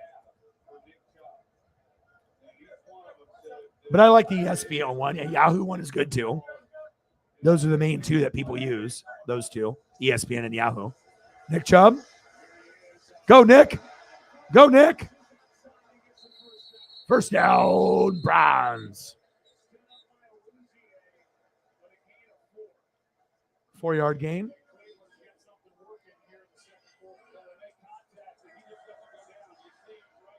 First down, Cleveland. Move the chains.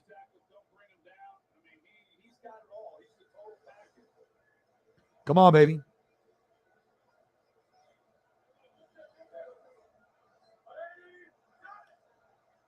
$7:40 left in the second quarter.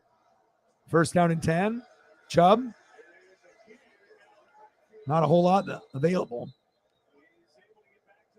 Offensive line needs to do a better job, but you got to give the Bengals credit. They got guys up front that make it very difficult, especially when you are led by a guy like that.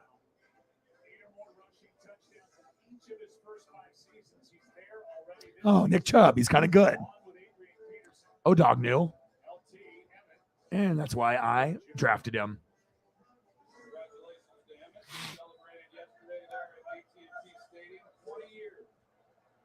Yeah, they do better when Hunt and Chubb are in the game.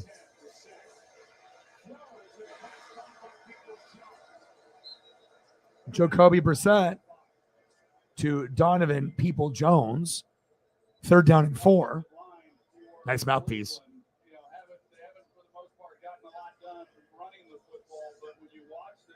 Naheem Hines would be perfect for the Saints. That's a better, running back, a guy that can catch out of the backfield that's positive, kind of like a Jamal Williams when he left the Packers and went to the Lions. You could see the energy, and you want high energy guys I don't know. I just don't know about Cam Akers. He's injury prone and something's not right with him. Shotgun set. Brissett, floater. First down, Cleveland.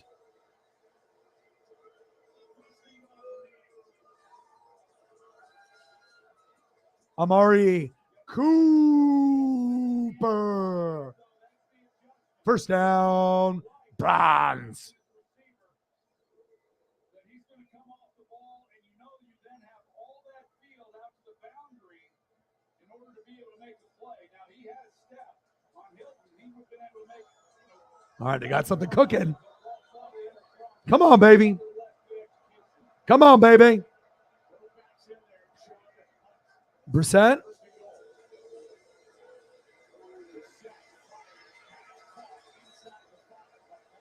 Kareem Hunt with the reception.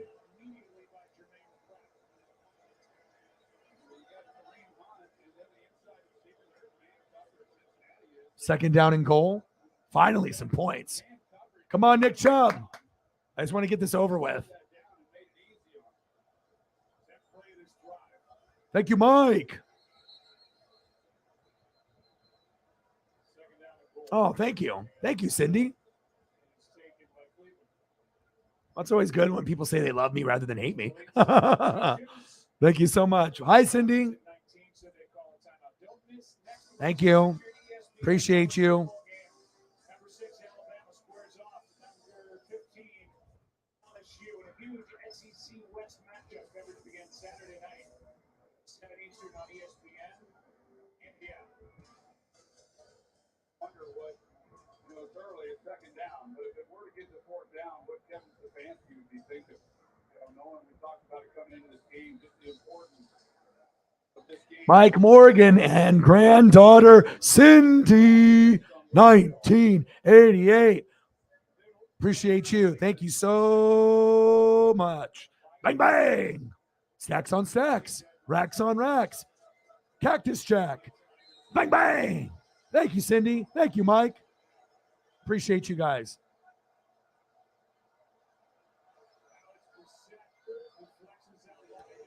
Chubb.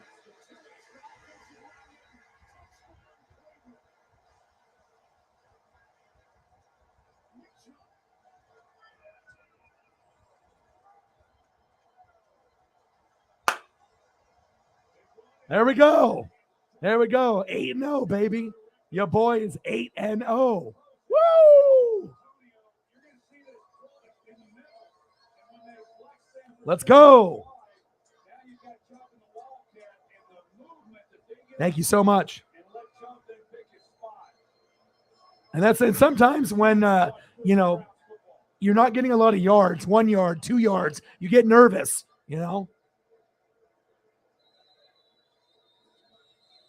Flag.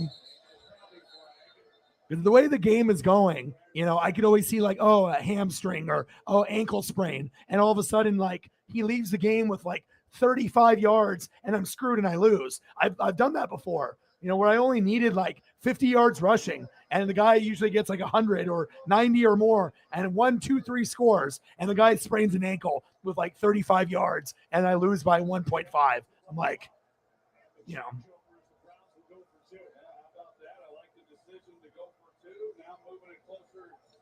Going for 2.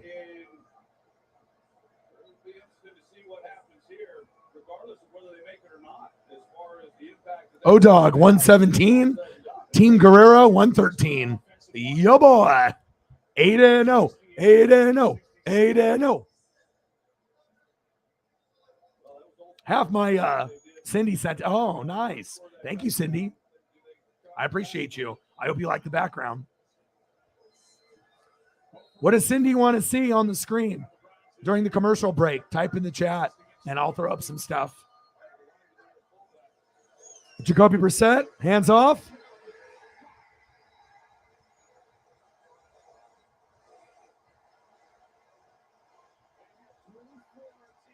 Let's go. Yeah, baby. Woo! Let's go. 2-point conversion is good. Woo! Hell yeah. 8-0. Chubbs. Bronze. Oh, dog. 8-0. Yeah. Woo!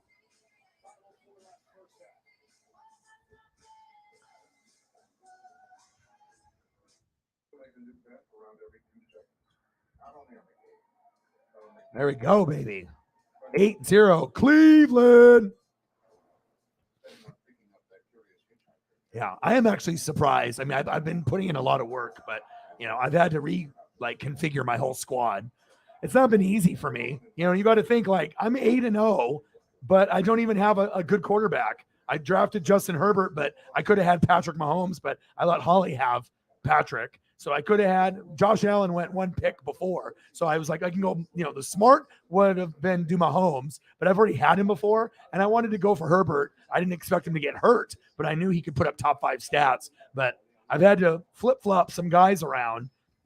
Chris Godwin hasn't been as good because Brady is mentally fucked with the whole Giselle thing. Herbert got injured, so I have Daniel Jones and Geno, thank God. Chubb, Barkley, and Josh Jacobs have been good for me.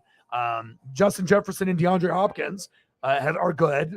Godwin is on the bench, and I got Cowboys D and I got Bills D, so that's good. 1-2, and I got Herbert, Godwin, Bills D, Geno Smith, Brian Robinson, Dulcich, Taysom Hill, and Elijah Mitchell. But I'm going to be dropping, and changing the lineup, obviously, with some of these guys, trying to look for some better bench options. And when I play Holly Hundo next week, I have half my lineup. I got 6 people that have a bye, 4 starters or guys that I could start. But the big one is Chubb, Barkley, and Cowboys D. So at least I have Josh Jacobs. I'm going to have to figure out a running back on the wire for just 1 week. And then I got Bills D. So I'm not really worried there. And I can throw in Justin Herbert or Geno. So I really just have to figure out maybe a couple spots, more depth at maybe wide receiver, running back, and look at tight end and quarterback.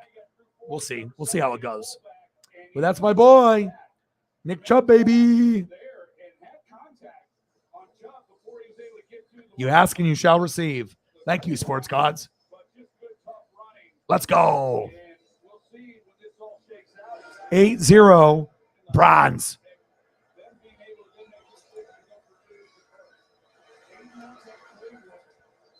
Plus, it doesn't mean shit if you go undefeated and then you lose in the playoffs, which could definitely happen, especially if you have a lot of red matchups. And typically that's what happens to me when I go to the playoffs.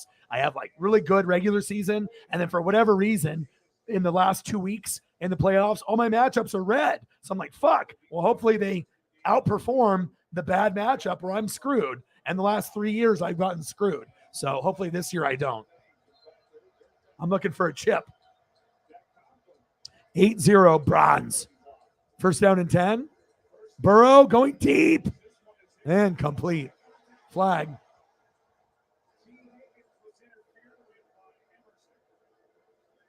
Burrow, intended receiver T. Higgins. Should be a pass interference on the defense.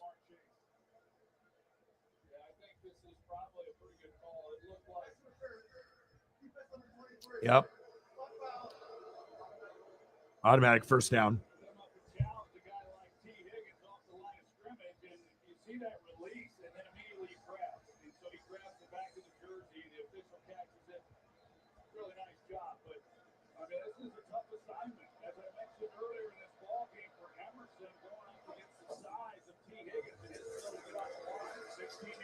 Burrow to Mixon.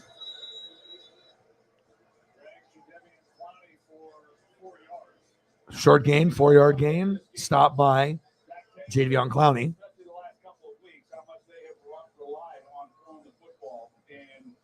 Even without Jamar Chase, we thought we might see a little bit more Mixon in this game, but it was just his 5th carry, so they still continue to throw the football.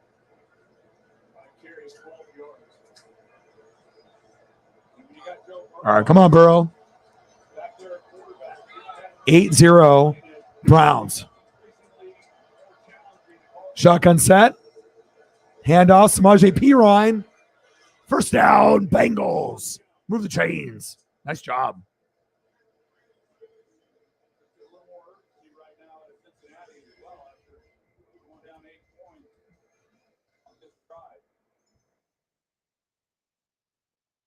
4 minutes to go.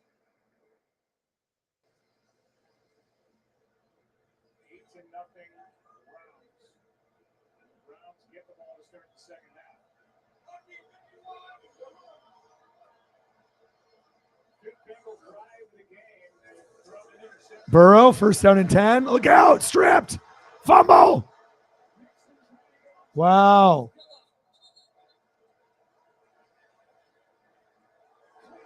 Cleveland has it. Uh-oh. Myles Garrett. Burrow frustrated. Why are you going to Samaje Perine when you got someone that you can go that's much better and Joe Mixon? Hello. Mixon did a shitty job there in blocking. And Myles Garrett came up and ka. As he's going by, just gets his left hand on the ball right there instead of Garrett, who was next. And then Mixon had a shot at it, but he couldn't recover the fumble. The talkie just, he saved it. Yeah, Bengals are in trouble. They rely too heavily on Jamar Chase, especially when the offensive line isn't good. You have to get rid of the ball early, and you have to have that guy, that security blanket. Brady had Gronk. Go.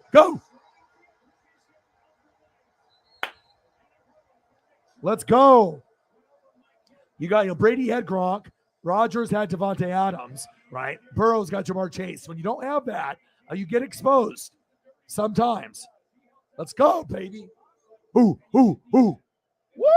With the hurdle. Hurdle, dog. Hit that triangle button, baby. Woo! Chubb starting to find a little bit of rhythm. Yeah, baby. Yes, sir.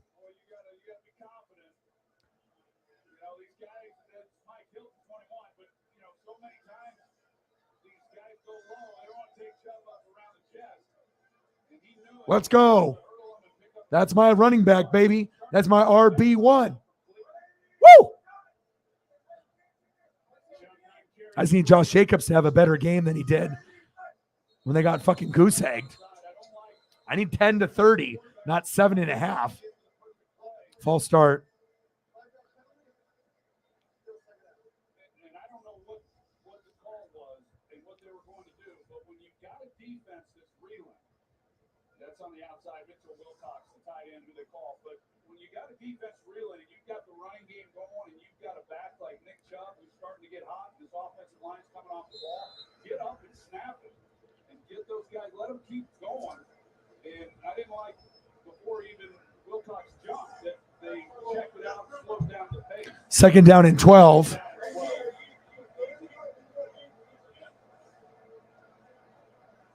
2-minute warning. Now they hit the 2-minute warning. So the takeaway by the defense. Browns up 8, looking for more. Chase Elliott? Or Jamar Chase? Which one are we talking? Chase Elliott? I would assume that's what we're talking about. Chase Elliott, huh? Is that what she wants to see? Let me know, Mike. And I can throw up a couple cool Chase. Either one. I got plenty of both. Because when the game is on the line, and it's always on the line, the NFL relies on Cisco.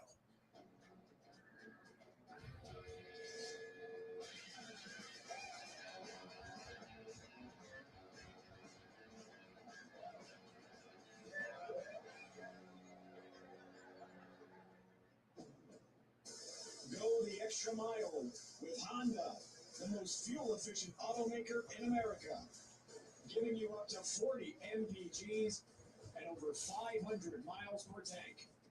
Go and save at the pump with more mpgs, that's less fill-ups and more driving. This season, go the extra mile with up to 40 mpgs on your new Honda. Search your local Honda dealer today. Nobody in Oregon would say, let's keep doing exactly what we've been doing. Certainly not me. I called for a homelessness state of emergency nearly 3 years ago. while Kate Brown did nothing. And Christine Drazen killed efforts to make our streets safer. I'll enforce the laws on the books, increase public safety funding, and get folks connected to treatment. We certainly don't need a red state takeover to clean up the damn trash. I'm Tina Kotek, and I'll move our state forward the right way. Paid for by Friends of Tina Kotek 4792.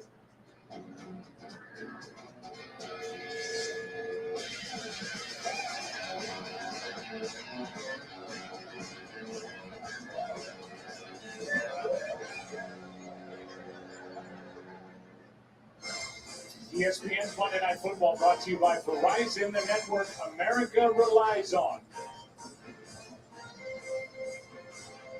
Cleveland, Ohio, coming up on the All-State halftime. Chris Berman's fastest 3 minutes. Adam Schefter will have the latest on the NFL's trade deadline tomorrow. Potential blockbuster deals, including the latest on Bradley Chubb and Roquan Smith.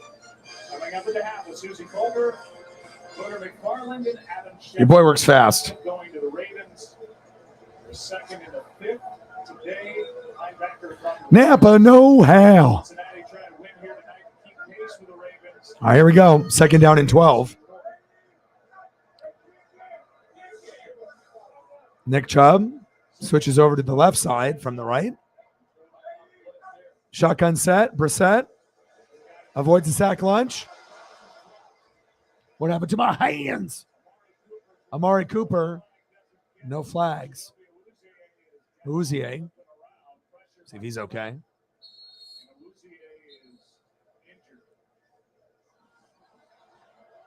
See everybody up in the line now. They start to go out, but still there's no middle safety. But Brad has an opportunity to make a play on Brissett. He pump fakes him.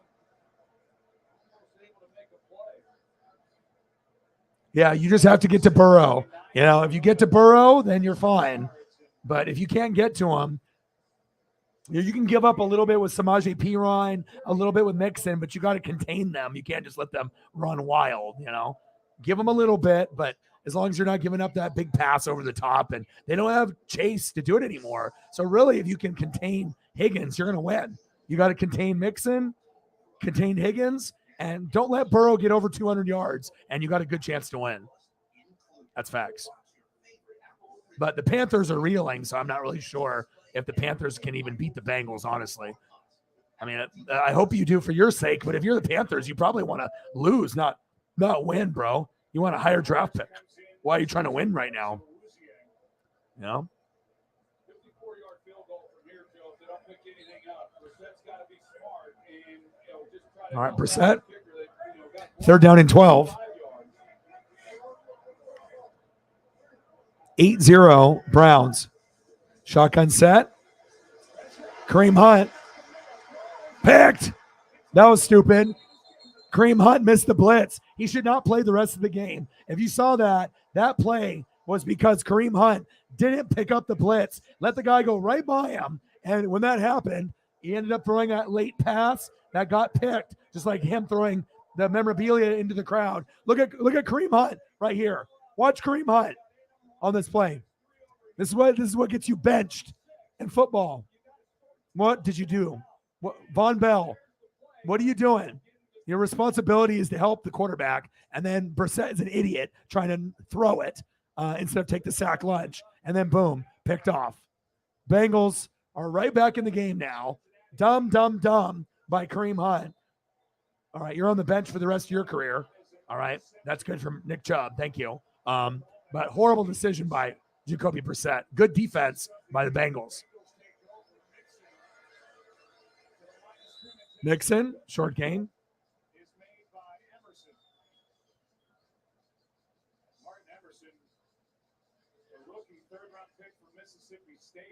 Well, Bengals need offensive line, and they addressed that after the first round. But the connection with Burrow and Jamar Chase, I mean, it's very clear that that was the right decision. I mean, they got to a fucking Super Bowl, you know?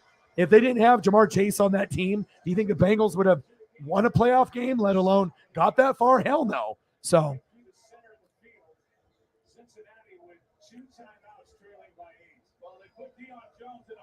first down and 10.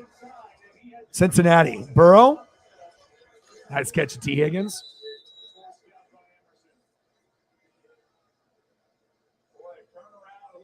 We got a minute to go. 2nd down and 5. Burrow to T. Higgins, his new number 1, since Jamar Chase is injured. They've gotten after him. And with the interception set up Cincinnati nicely, and then here they are.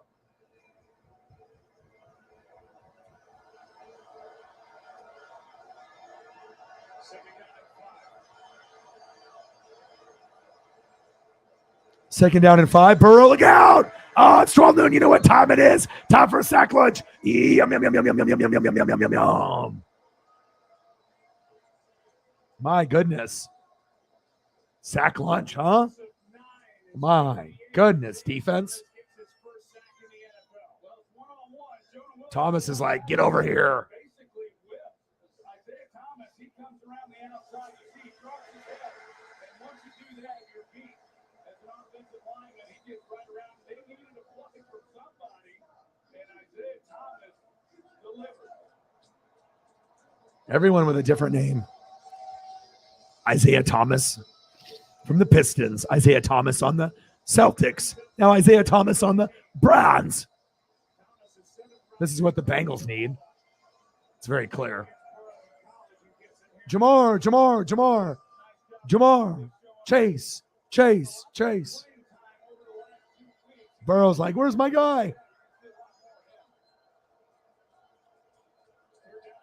3rd down and 14.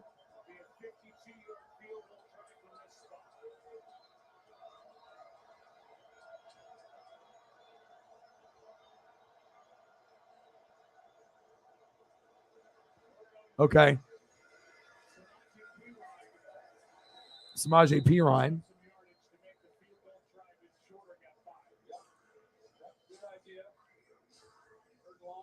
All right, I'll put it up here in just a second, Mike. 35 seconds left. And then we will get to number 9. Number 9, Chase Elliott. Pretty soon. Week 9, Monday Night Football will be in New Orleans. The Saints, who are alive in the NFC South, hosting the Ravens, who are on top in the AFC North. At 8 Eastern on ESPN in the app. That's next week. Right now, the field goal unit will come on for Cincinnati. Evan McPherson coming out. All right, so we got the number 9 right there. Woo! Let's go. All right, Evan McPherson is about to kick.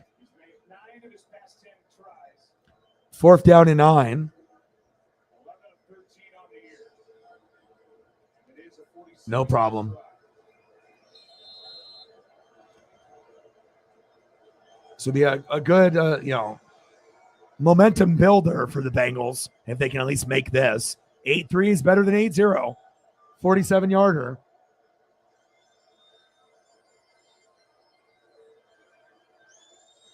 Kick is up. Missed. Wow. Are you kidding me? This guy never misses. Holy shit. What is in the air in Cleveland? Wow. Unbelievable. Wow. Unbelievable. You never see him miss kicks. Unbelievable.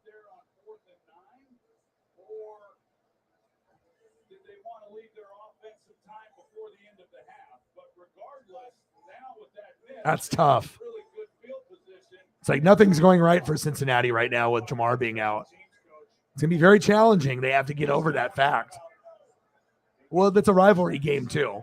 Just like the Ravens and Steelers, it's going to be probably lower scoring and they're going to beat each other up. A lot of shit talking. Kareem Hunt. 1st down, Browns. Plus, when you got the best duo at running back and you can't stop that makes it difficult. It's like, okay, you can go here or you can go here. It's like a lose-lose situation. Doesn't matter who the fuck has the ball, Chubb or Hunt, you're screwed either way. Eventually, they're gonna score and they're gonna get loose, And sometimes they both dominate, where they both put up a touchdown or two. Like I've seen games where they both have put like 2 each, and they both have had like 100 yards rushing. How do you stop that? 200 yards rushing on the ground, 4 touchdowns out of 2 guys. Good night. You're not going to be able to win unless you get like some miracle plays, like from special teams or defense. So, yeah, McPherson is like top 2 kicker though, man. That's like very rare. It's like seeing Justin Tucker miss. You just, or if you would have saw like Adam Vinatieri miss or Gary Anderson or Morton Anderson. There's just certain guys when you're top 2, you don't normally miss. Not like that. But yeah, maybe either that or the timeout by Stefanski. First down, Bronze.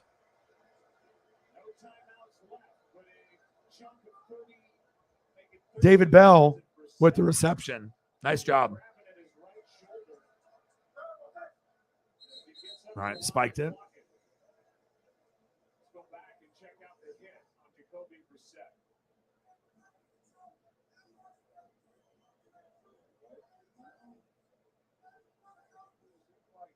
Nothing too crazy there by T-Rex. Definitely the hit by Hendrickson into the right shoulder. 2,000 is a lot. Plus, you have Jalen Waddle there too. But right now, that's 2 of the top 5 receivers as far as like yards. Typically, I have to look at the stats to see what they accumulated from this past weekend. But they were going into this weekend 2 of the top 5 in the NFL as far as like yards. Brissett, run. Oh, clobbered. BJ Hill with the coverage. He gives him a chance. If he takes a sack there, that's the end of the half. And he does a good job. Yeah, well, Tua's going to throw to Tyreek a lot. Just same thing like he's going to go to, Waddle. I mean, those guys are touchdown machines. Because Waddle could be a wide receiver 1 on almost any team in the NFL. It just so happens they have 2 ones. Tyreek on one side, and they got Waddle on the other. And then once in a while, Gesicki and all the running backs that they like to go to. They just need to figure out if Tua's their guy or if they want to try to go for Lamar or someone else. 3rd down and 10. Brissett. Floater. Incomplete. Oh, no problem. I can throw up a couple more at halftime if she's still there by the computer. Yeah, now you've got York coming out and seeing if he can have a little more success than he's had. It's been an up and down year for him in his first season. He had 1 block earlier. Officially a 55-yard try. All right, Cade York with the attempt. No problem. I have a couple more if she's around. Field goal is up. Cade. It's good. 55-yarder. Cade York. Bronze. It's a must-win game for the Browns.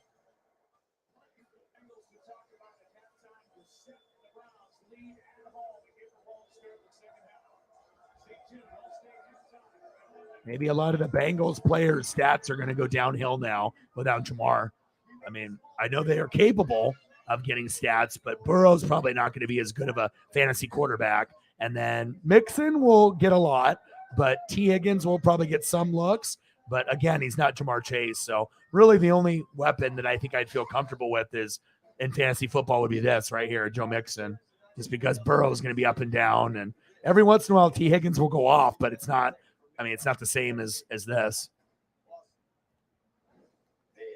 is the All-State halftime. All right, let's see if we can figure out another photo or two of maybe a Chase Elliott here for Cindy. The Bengals number and look especially without Jamar Chase. Yeah, they're struggling. And neither offensive line is playing well. I'll give Jacoby Brissett a lot of credit. He's hanging there, making some plays down the field. But the most surprising thing is all right, let's try to get another photo up here. Chase is not running the football. It's a Browns defense that's been gutted by the Chargers, gutted by the Patriots. The inability to run the football, and there's no mistaking identity for this Bengals offense without Chase right now.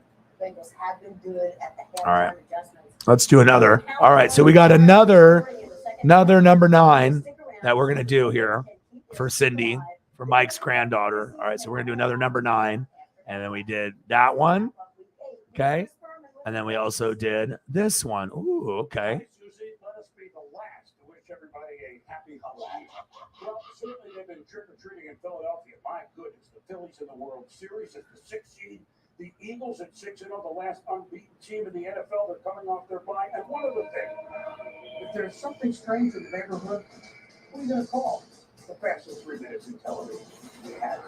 Here we go from the city of brotherly love and why wouldn't they be? And I got another one. Another one. Okay, one more. Napa know-how. Let's go. Maybe I got one more after that. Cowboys are 6-2. Tony Pollard 131. 3 touchdowns. They beat the Halloween-clad Bears.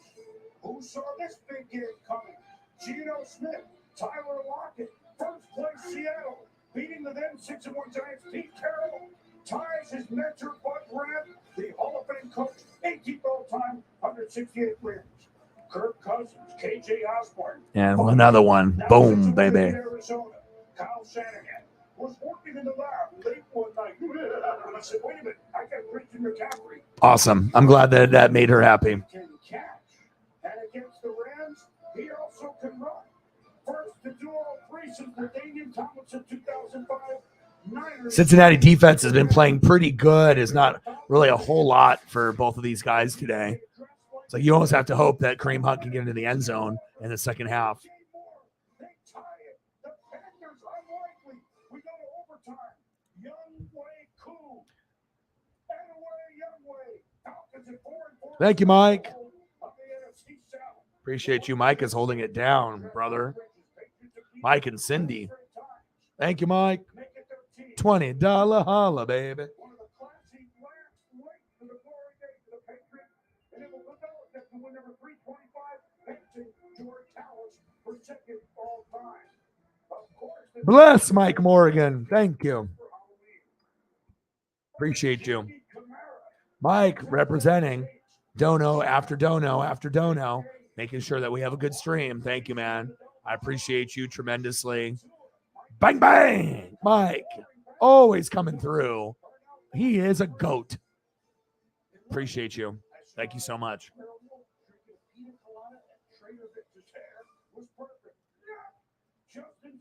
Nah, not good enough to make AFC title game. Not even close. They're not going to be able to compete. The Browns are, even with Deshaun Watson, if he plays good, they're not going to beat the Bills. You're not going to beat the Chiefs. Those are the teams that are going to be there more than likely. And if it's not them, I'm not really sure if you're going to put the Browns as like the 3rd best or 4th best or even 5th best. I don't think so. They have players, but they're not good. I mean, I can think of many teams that I would select over the Browns, bro. Oh, good. Anything else that she likes? Like Elsa or like Disney stuff? Is there anything that, I'm not sure how old she is, but if she has like a particular favorite, like, movie or character, I could probably find like something, Disney wise or whatever she thinks is the best thing on planet Earth right now. I can figure something out. We got time. It's halftime right now. So Football season is mayhem. The new iPhone 14 Pro. It's amazing. Yep, the camera's incredible. And you'll get our best deal. Nice. But everyone should get it. Everyone can get it. Every new customer. And every existing customer. Every iPhone. Every iPhone. Every iPhone. Every iPhone. iPhone. Okay. My work here is done. Everyone gets the best deal on every iPhone. Best one yet. Everyone gets AT&T's best deals on every iPhone, including up to $800 off. oh, baby. Our boy Cyberpunk came through. Cyber. There we go. He's like, guess what? We're going to get to $200. $90.26 to put us at $200. Cyber. Cyber. Thank you, man. Another goat has come through. Thank you so much. I was not expecting that today. Thank you, man. $90.26, baby, to get us all the way to 200, baby. Let's go. Thank you so much, Cyber. Appreciate you tremendously. I know you're working like an animal. $90.26. Bang, bang, bang. Stacks on stacks. Racks on racks. Bang, bang, bang. Bang, bang, bang. My boy. Appreciate you, Cyber. Even though I don't drink anymore. Cheers to you. Thank you so much. I'll give him some Chief love. Patrick the Clone Mahomes. The Clone. Appreciate you, Cyber. Mahomes, baby. Clyde Edwards, Elair. Make him stare, Elair. Here's me and Cyberpunk headbutting each other. Appreciate you. Goats. Oh, there he is. Cyberpunk with a $90 dono. My boy. The best fans on planet Earth. You guys and you, Cyber. Appreciate you. And Mike and Cindy. Sarah and everybody. Cyberpunk always bringing the heat.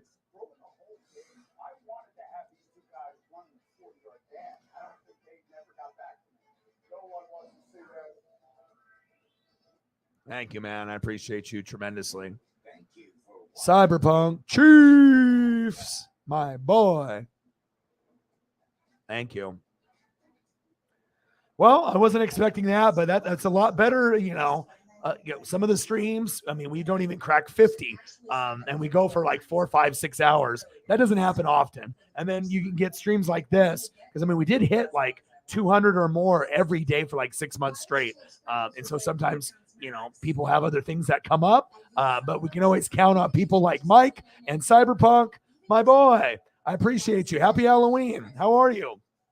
Is there anything specific that you want to see that I can throw up on the screen for you or Mike or Cindy? I did some for Mike and his granddaughter, Cindy. Cyber, you got anything specifically you want to see? Let me know in the chat. I don't know if that's like a drive-by dono or if you can hang out for a little while. I'm not sure what your plans are, but thank you so much. We've missed you.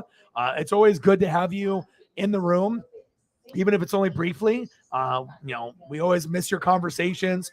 Obviously, Mr. Williams has been working a lot. You've been working a lot. Holly's been under the weather. So we haven't really had the top 3 goats, in the stream together in a while. But hopefully things get better for the 3 of you. Holly with her health, and as obviously with your work schedule, and Mr. Williams, you guys are just going after it. So keep doing your guys' thing, and I appreciate you guys very, very much. You guys are the best.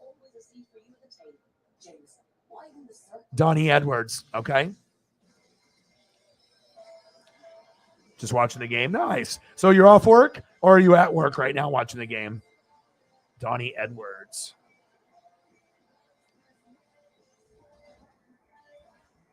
Yeah, the chat, it's not the same without you, man. It's like whenever Mr. Williams is gone or Holly's gone or you're gone, we can definitely feel like it's different, Well,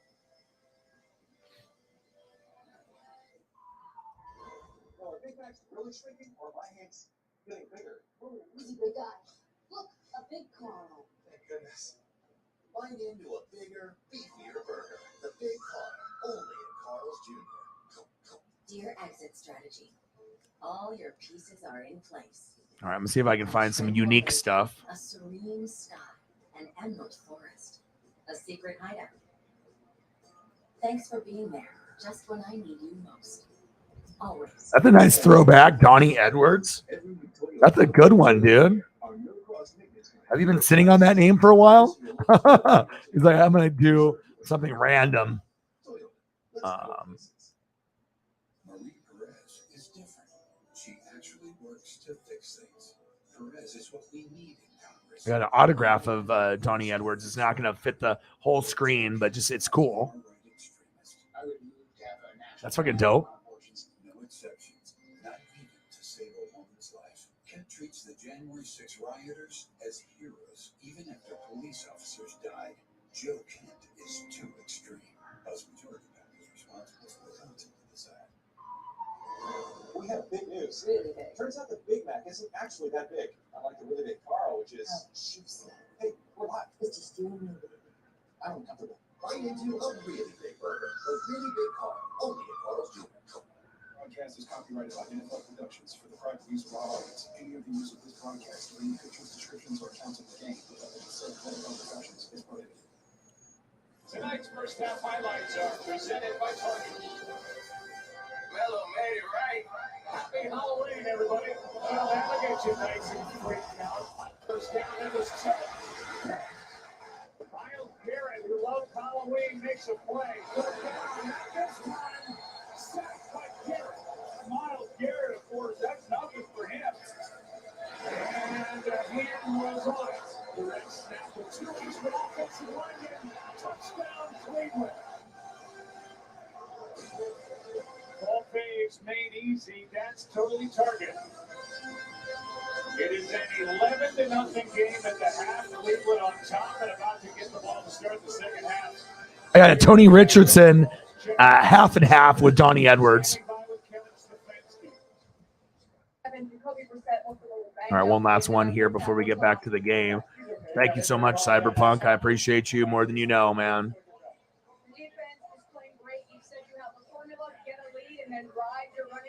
So we got the autograph, cool photo. Then we got just a still photo.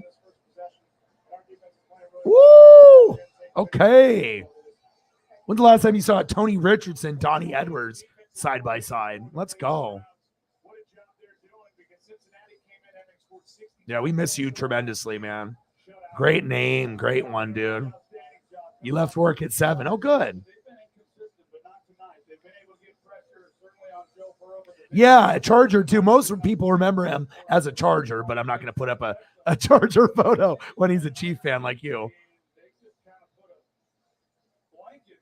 Yes, we do. Absolutely. Always been very interesting. Always fun. Big supporter. Always friendly in the room. Always supportive. Thank you so much, man.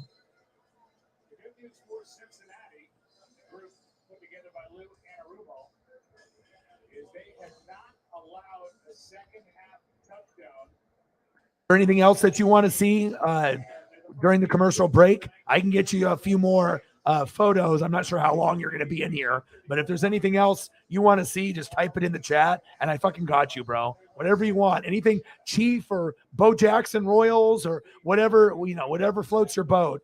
Old school player, new school, you let me know. You want some fucking Steve DeBerg, you want Larry Johnson, you want, Dante Hall, the human joystick. Whatever you're feeling, you let me know. You want Dwayne over the rainbow? I got you. Nick Chubb. Nice. Run by Nick.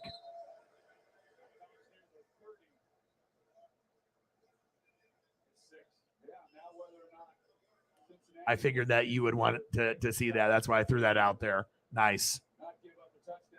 Bad game for them. That's what happened. Yeah, you don't want to ever get a 0. That's not a good look. Chubb, keep fighting, baby. Keep fighting, baby. With what Cleveland is trying to do, a lot of Nick Chubb, who's starting to pile up some stats now. He's got a touchdown, a 2-point conversion. He carries for 5 here.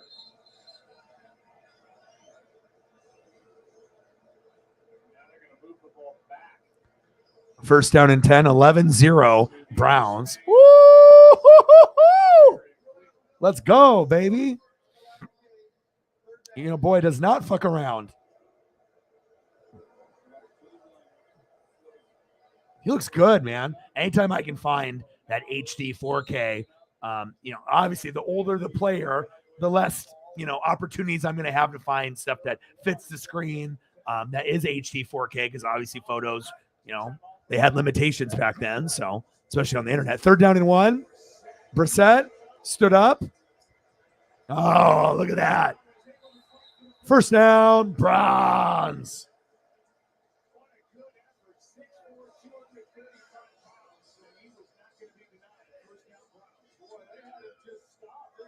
First down, Cleveland. Move the chains.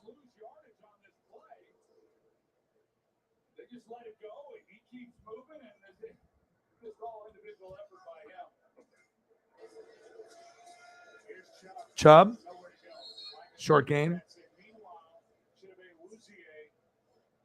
the free agent pickup from the Cowboys prior to last season, is out with a knee injury. We saw that late in the first half, so they're playing the second half. The Bengals defense with Trey Flowers out there instead of Awuzie. Second attempt for Cleveland. Yeah, it affects them. You mentioned that Cam Taylor-Britt was going to be the starter even if Eli Apple was up, but Eli Apple would be the guy they're going to right now, but he's inactive. Brissett, second down and 10. Screen pass. Chubb. Go, Nick, go. Short gain. Jacoby Brissett. Gain of just 3. To Nick Chubb. 3-yard gain. Give it to Nick. And then some more Nick. And then when he gets a touchdown, Nick. Bang, bang. Boom, boom. Bing, bong. 3rd down and 7. By the way, they took the interception away from Brissett for the first half. It went down as a fumble. He pulls it down, and now who knows? Oh, Peoples-Jones. First down, Cleveland. Jacoby Brissett to Donovan Peoples-Jones. Move the chains. I think it's because maybe some of his big plays happened when he was there. You know, like when you think of him, like, I don't know, maybe it's just it's like kind of like Junior Seau, you know, like we know that Junior played other places other than the Chargers, but sometimes, you know, just the impact that you had on that particular team or maybe highlights. I'm not really sure why people remember him more there, but I think most people that are just like outsiders looking in, when you say the name, I think most people think Chargers first for whatever reason. So, but you should think of him more as, you know, a Chief, but only Chief fans think that, I think, you know, because you guys are familiar with him. Both teams have had these injuries coming into this game with some significant players, but not having their tight end, Joe, and what they've been able to do. Second down and 9.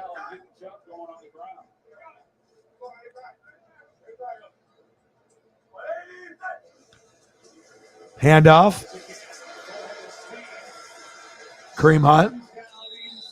I don't think they're going to trade him. It's too good to trade. Like, whatever you get is not equal value. I mean, unless you get like a second rounder for him, like a second and a fifth.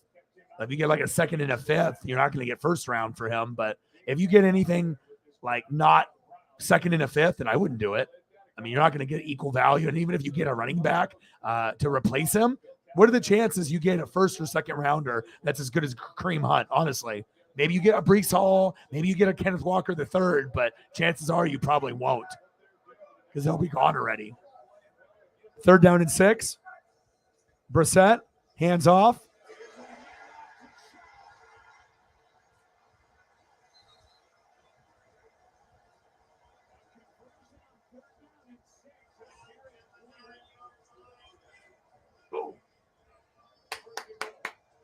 First down, Chubb. Let's go. That's my RB1 in fantasy, baby.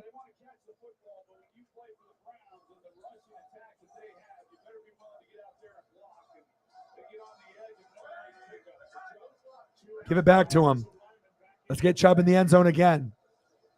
Chubb.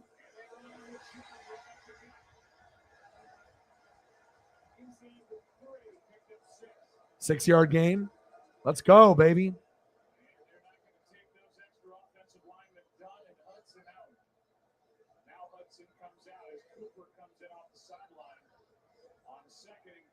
Second down and goal. You know where they should give him the rock, baby. Give him the rock, baby. They can't stop him. You can't stop this. You can't stop it, baby. You can't stop this. Let's go. Give to Chubb again. Play action fake.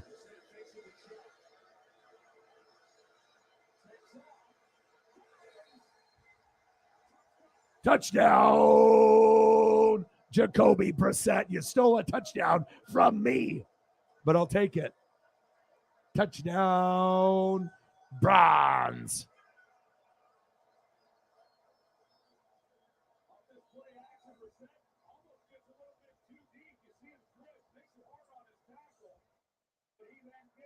$17-0, and this might be a trend for the Bengals.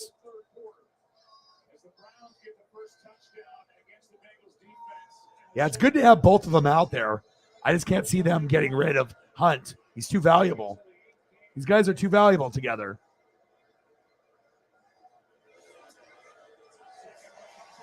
Extra point is up, and it's good. Yeah, I can't get rid of this. Too much talent on this photo. 18-0, Browns. And then when they get Deshaun Watson back, I imagine they'll really – I don't know how good he's going to be, but you would assume he'll be better than Jacoby Brissett maybe, but it might take him a couple weeks to kind of get his feet underneath him. So, yeah, this doesn't surprise me one bit because obviously they rely too heavy on this. And when you rely too heavy on one guy, Aaron Rodgers, Devontae Adams, or, you know, in this case, you have better receivers than what Green Bay has, except for Romeo Doubs. But it shows you your O-line stinks, and when you have a guy that's a top 3 guy in the world and you don't have him anymore, you're fucked. It's just plain and simple. I mean, there's some Dante Hall for Cyberpunk.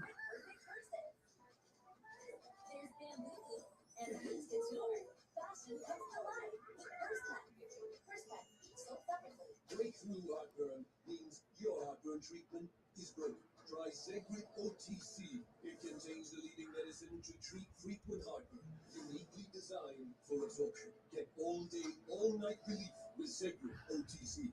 Want to build a smarter investment portfolio? With Public.com, you can easily invest in stocks, ETFs, or crypto, all in one place. Unlock insights from millions of investors, creators, and analysts. Get the latest news relevant to your Crispy, baby. and beyond. And tap into a community Let's go. designed to help you invest with confidence. It's time for a better investing experience. Sign up. Build a better portfolio with Public.com. Are you feeling confident in your investments? Read Public.com with community, context, and customization tools. It means an entire platform tailored to your investing experience. Learn from financial and crypto experts and connect directly with company executives. All in one place. Join Let's go. Your boy keeps going after it, baby. Sign up. Build a better portfolio with Public.com. Well, it is working tonight for the Cleveland Browns, needing a win to keep their season and their hopes alive. An 11-play drive, and Brissett, his 15th career touchdown, run the Browns. Dante Hall, baby. The human joystick, baby. There's some for Cindy and Mike. We got to have Chase Elliott win the championship this weekend. And the Bengals are missing their Jamar. It's clear. It's kind of hard to replace a top 3 player at a position. Zach in the building. How are you, Zach? How's your mental health? Happy Halloween with everybody in the room. Guys, think about the year that Jacoby Brissett has had. He signed a 1-year deal with the Thank you, Mike. Watson gets traded here. He knows he's coming to be the backup, but he also knows that he's going to get some starts because of Watson's situation. At first, he thinks it's going to be 6 games, then we find out it's going to be 11 games. Now here it is, 8 weeks into the season, knowing that it's time to start. 1989, baby. Thank you so much. Hand off to Mixon. Short game. Thank you, Mike.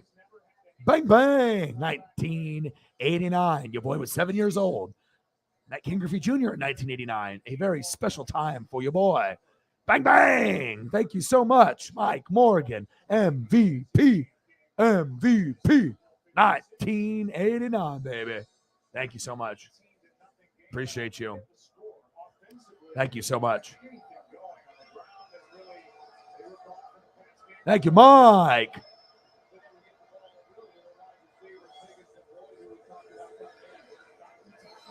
Pass is dropped. Mixon.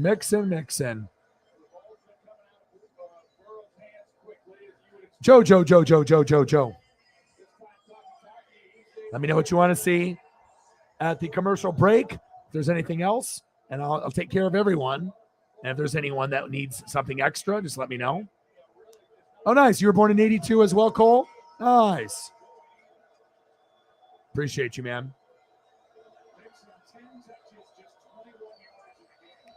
Third down and 6, 18-0. Browns. Look out. It's 12 noon. You know what time it is? At Cleveland Browns sack lunch. Yum. And that's what happens when you have a horrible O-line. You got no answers. You got no answers for this. You got no answers for that. Long day. And there's a lot of others in between, too. Burrow's career is going to be shortened tremendously if they don't get help. Nice. You're a Taurus? I'm a Taurus as well. May 2nd, just like The Rock and Pat McAfee, baby. People Jones falls down. Short return. Oh, you're past the cutoff then. What's the cutoff for Taurus to Gemini? You must be like right at the cutoff, somewhere within the 10 days or something. Sack you very much. Yeah.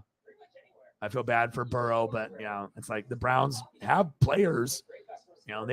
If they can get Deshaun Watson, in a full season, there is a chance in the future that the Browns can compete for the North and win 10 games. I don't think it's that crazy to think, but we don't really know.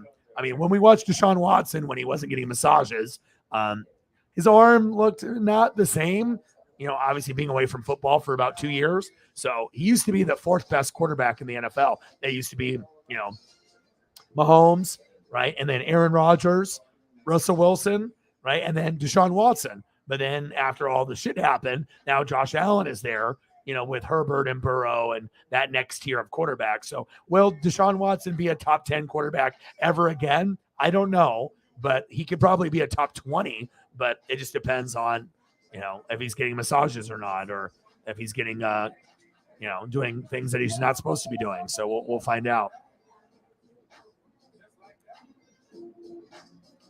May 22nd is the cutoff.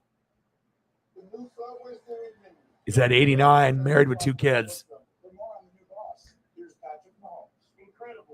Well, you got a heart and a personality of someone that's 29. We appreciate you and we love you. A Corona, come seize. A bomb breeze. Please. Cheese. Cheese.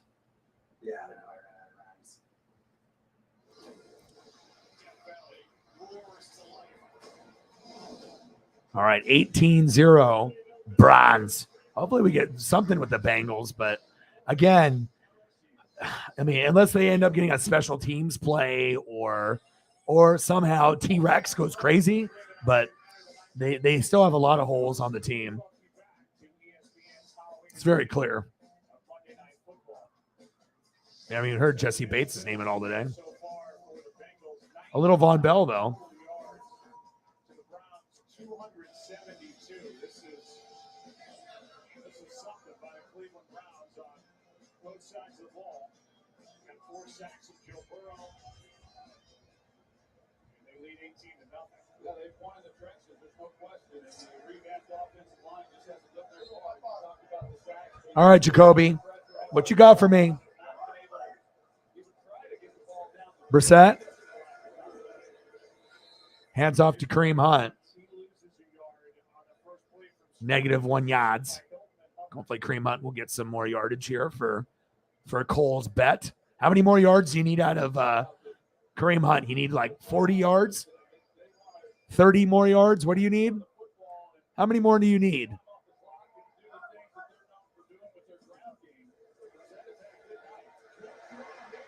Hunt is at 15 yards. 14 now because he lost a yard. And then he's got 30 yards receiving. And he's got 14 rushing. So that's what, 44 yards? Need 19 more. I think that might be possible. Oh, because it's based off the rushing yards, not the receiving yards in your bet. Brissett, hands off.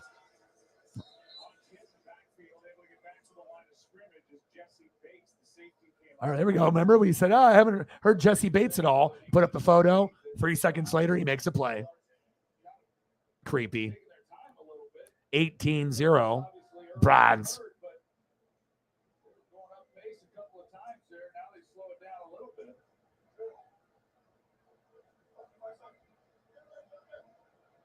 And we dig you.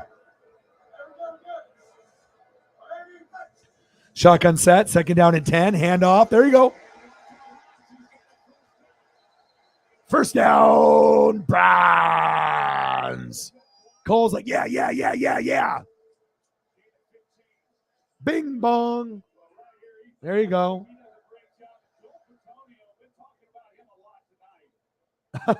Yes, it will. Him and Robert Kraft getting crafties.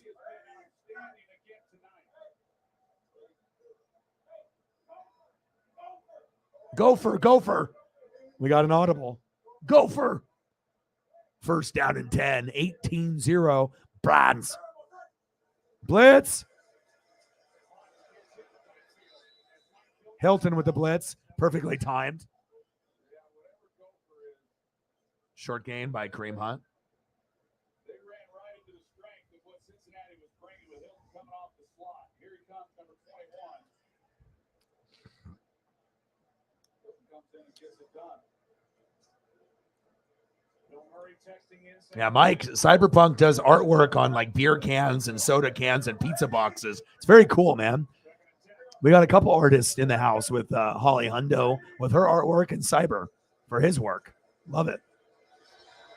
Brissett. First down, Browns. Jacoby Brissett to Amari Cooper. What a route. Trey Flowers didn't stand a chance.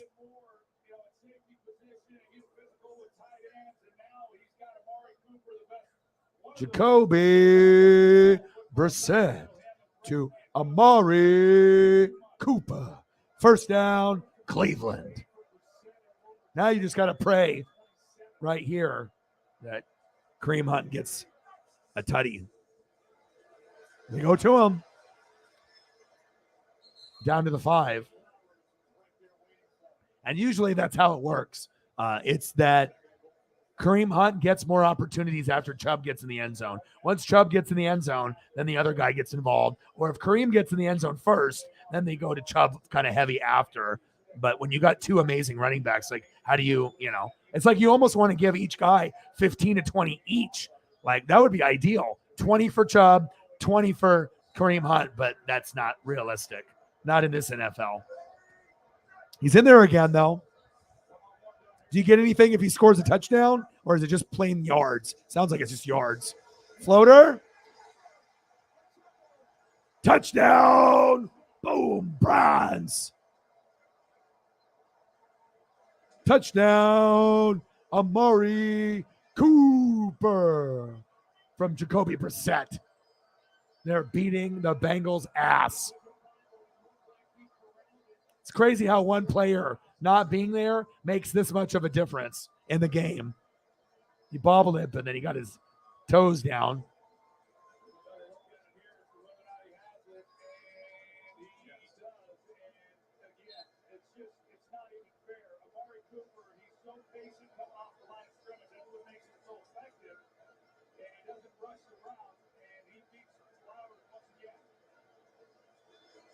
Cade is good. 24-0. Browns. 25-0. Unbelievable, huh? This is like the Bengals before they drafted Burrow.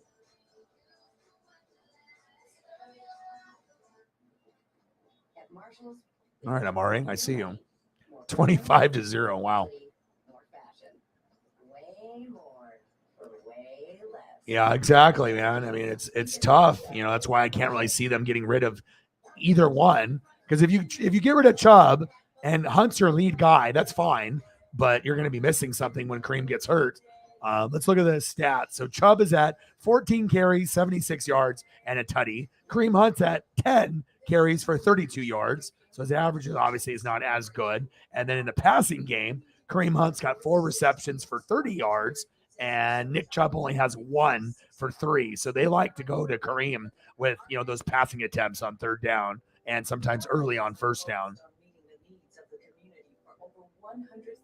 Now, Ernest Biner, back when they had Bernie Kosar when we were kids. They had Michael Jackson, but not the pop singer. Michael Jackson at wide receiver. That's when you know your boy is old, and I remember shit like that. 25-0, and we're not even in the fourth quarter. You need one more. You'll get it. You'll get 1 more yard. How about, what did you bet? $10? And then if you get 35, what do you win? Like 40? Bet 10 to win 40, something like that? Or did you bet like $1 to win like $40? Are you better off today than you were 4 years ago? If the answer is no, then join me. Choose change. Together we can turn Oregon around. I'm Christine Drazen, and I'm asking for you to vote. Mike's like, oh, let me turn the TV on. Bet 10, win $13.50. Only $3.50 though? They should give you more than that. Unless they thought that was just like easy bet, you know, like he's going to get that. Yeah. But sometimes that's how it goes when they know that he's going to get that. You're not going to win that much, but you'll win some. You know, get you like a cheeseburger, get you something extra. Hey, as long as you're winning, and it's positive.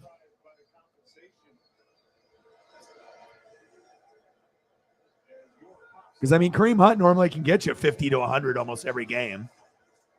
And then if you add in the passing yards on top of that, I mean, he's usually going to get you 100 combined. Yes, they are. They are they are using the Raiders playbook. They're just getting dominated right now. Now, if the game was in Cincinnati, then I don't know if we're losing 25-0. That crowd would will them to at least 10 at this point, I think. But again, McPherson missed the field goal. So Burrow, he doesn't have any time. Tipped, almost picked again. Burrow's got no time. And it shows you if your O-line stinks, Bengals, Buccaneers, Packers, Rams, you could have been really good last year, but that doesn't mean shit if you can't have time to go through your options, because your running game is going to stink and you don't have time to go through your progressions, as we've seen. A nightmare when you don't got an O-line. O-linemen and special teams should get paid way more. And we're starting to see how important O-line is to Burrow, Stafford, Brady, and Rodgers. You just can't be like, well, we got a Hall of Fame quarterback. Fuck it. We're going to score and win anyways. Nope. It doesn't work like that. You know, you might have been able to get away with that a few years back, but not anymore. Third down, 0 for 5 since going 3 for 3. Ouch.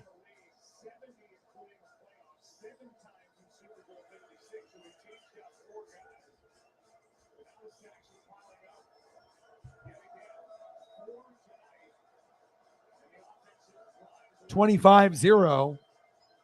Bronze. Shotgun set. Burrow. Flag. Get rid of it. Damn, he's running for his life. All right, he got the first down, but there's a flag, so that's coming back. That's a hold. A hold or an illegal shift. We'll see which one it is. Offsides. Oh, wow, they got lucky. Offsides. Not even neutral zone. That's surprising. Maybe that was like, I feel sorry for the Bengals. Here's a freebie. Oh, his helmet's all the way over, idiot. How do they do that when they're looking at the football and they know that their whole body is, like you have to be a fucking moron or blind like Jameis was before he got the LASIK. Like, how are you looking down the line and you can see that you're ahead of the football and you're like, well, they won't catch it.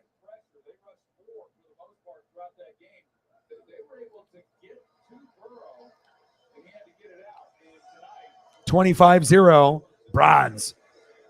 Burrow, get rid of it. There you go. Get up. There you go. First down, Bengals. Move the chains.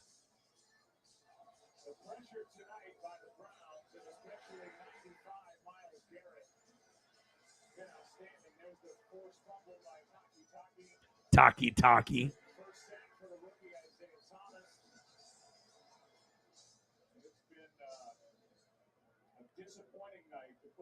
All right, come on, Joe.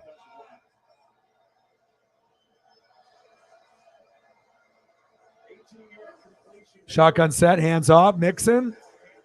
You got to use him. Yeah, short gain. 5-yard gain from Joe Mixon.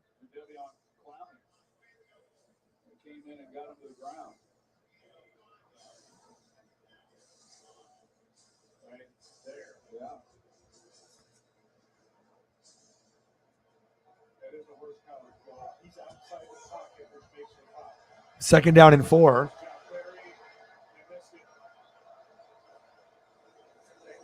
Burrow, check down, Mixon again. Go. There we go. Let's get some points on the board.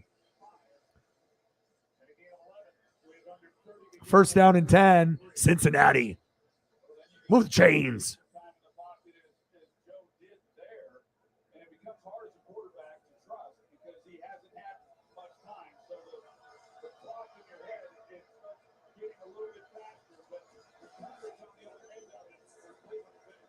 Screen, incomplete.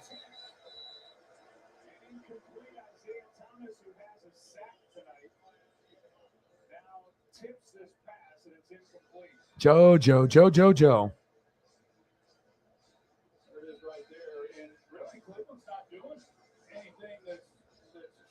Yeah, they're getting pressure with just 4. And when you get pressure with just 4, that's a nightmare for the rest of the team. Because you're just like, fuck, these guys aren't even blitzing, and they're getting to me. All right, Burrow. Second down and 10. Shotgun set. Nice gain there. End of the third quarter, 25-0, Bronze.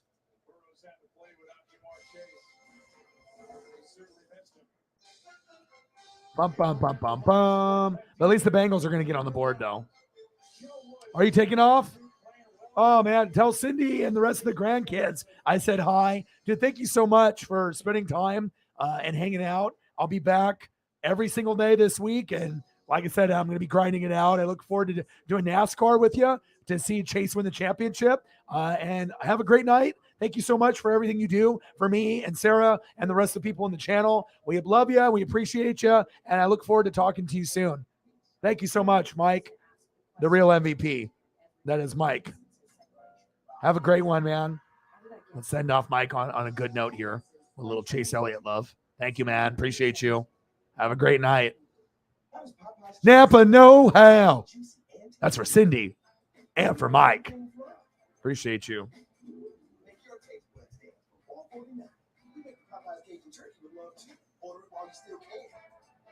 You too, man. Thank you so much. It's always a blessing when we can have people, because like I said, it's like we got Cyber, so we got one of the GOATs. Now Mike is in that GOAT, category. Holly's there. Mr. Williams is there. So those are like pretty much the Fantastic Four, the 4 horsemen. That's those 4. And there's others that obviously continuously step up. But if we're looking just based off donations and dollar per dollar, those are definitely the 4 horsemen right now. Appreciate you guys.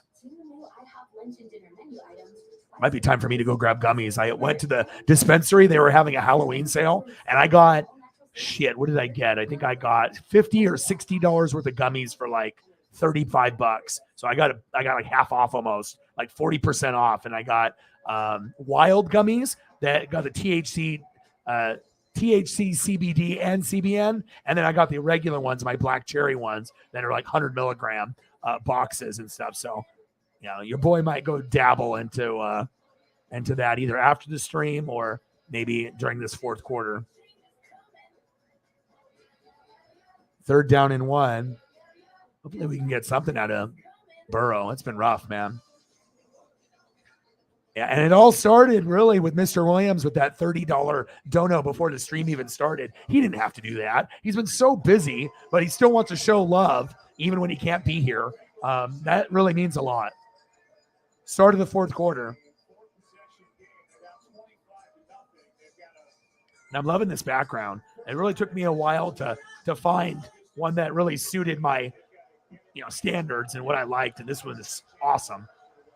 Love the background. Burrow, QB sneak, 1st down, Bengals. Because I was going to do this, right? So just like for a traditional game. See how we went from Halloween to the football game. So I've used this one before for like Browns. It's the, sharpest quality. But I was like, it's Halloween. We can do one day. You know what I mean? Like, obviously, when you have Thanksgiving, I might be able to stream some, visiting family and whatnot. And, Christmas is another thing. But Halloween is meant to be celebrated if you're a kid or an adult, or at least on the stream in the background. So 1st down and 10. Burrow, pressure, avoids it, scrambling. Touchdown, Bengals, bang. There we go. Joe Burrow, tipped pass, avoid the Boyd, Tyler Boyd, touchdown, Tyler Boyd, Bengals. That almost got picked for a tip. There we go, Tyler. Yeah. And you might have to reevaluate Burrow moving forward. Bye, Cindy. Bye. Bye, Cindy. Bye, Mike.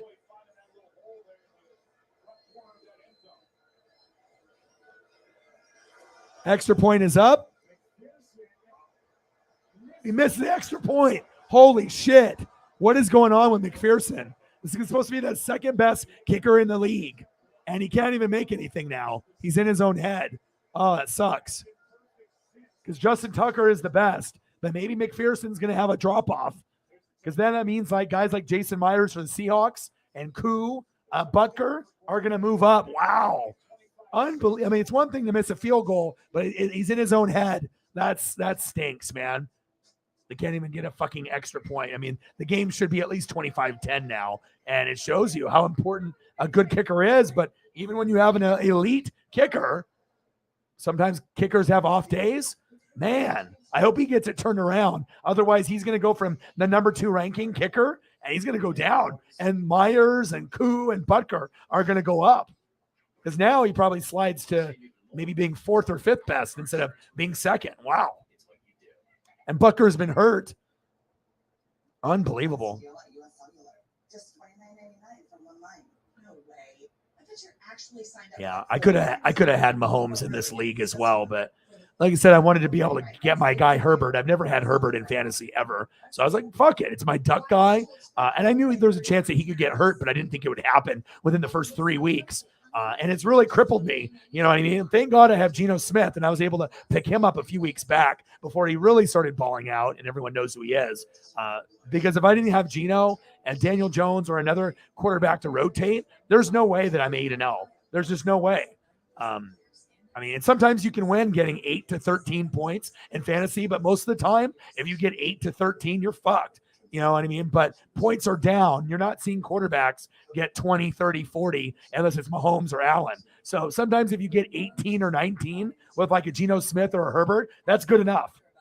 Close to 20, but maybe not 20. Anything above 15 is good, but really 18 and up is what you're looking for. 17, it leaves a kind of a taste in your mouth like 15 to 17. Like, why not a couple more? But when you get 18 and up, that's the new 20 and up in fantasy. Because normally it's like, okay, I need 20 out of my quarterback, but hopefully they get 30 or 40. Now it's like, fuck, I hope I get 18 or more. And if you get under 18, but it's like 15, you can kind of live with that. But once you get into that 8 to 13 range, that's brutal. And that's happened to me a couple times this year, and I still won. Like I started Daniel Jones, he gave me 9, and Gino was 19, and Herbert had a bye. So luckily that didn't fuck me over.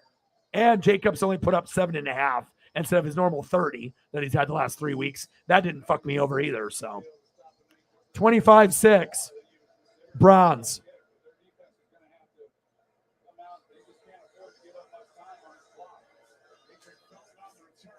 Yeah, but it's not really just Geno Smith. It's the offensive line.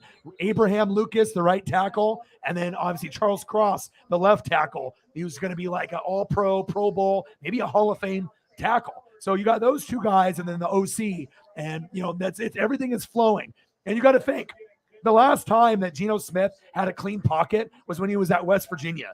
He's never had a clean pocket. He's never had this kind of talent and coaching around him. So, yeah, people want to give Geno all the credit, but it really is Abraham Lucas and Charles Cross and them being able to give him time to go through his progressions, which he's never been able to do. And it also helps having Kenneth Walker III and DK Metcalf and Tyler Lockett. Facts. Chubb?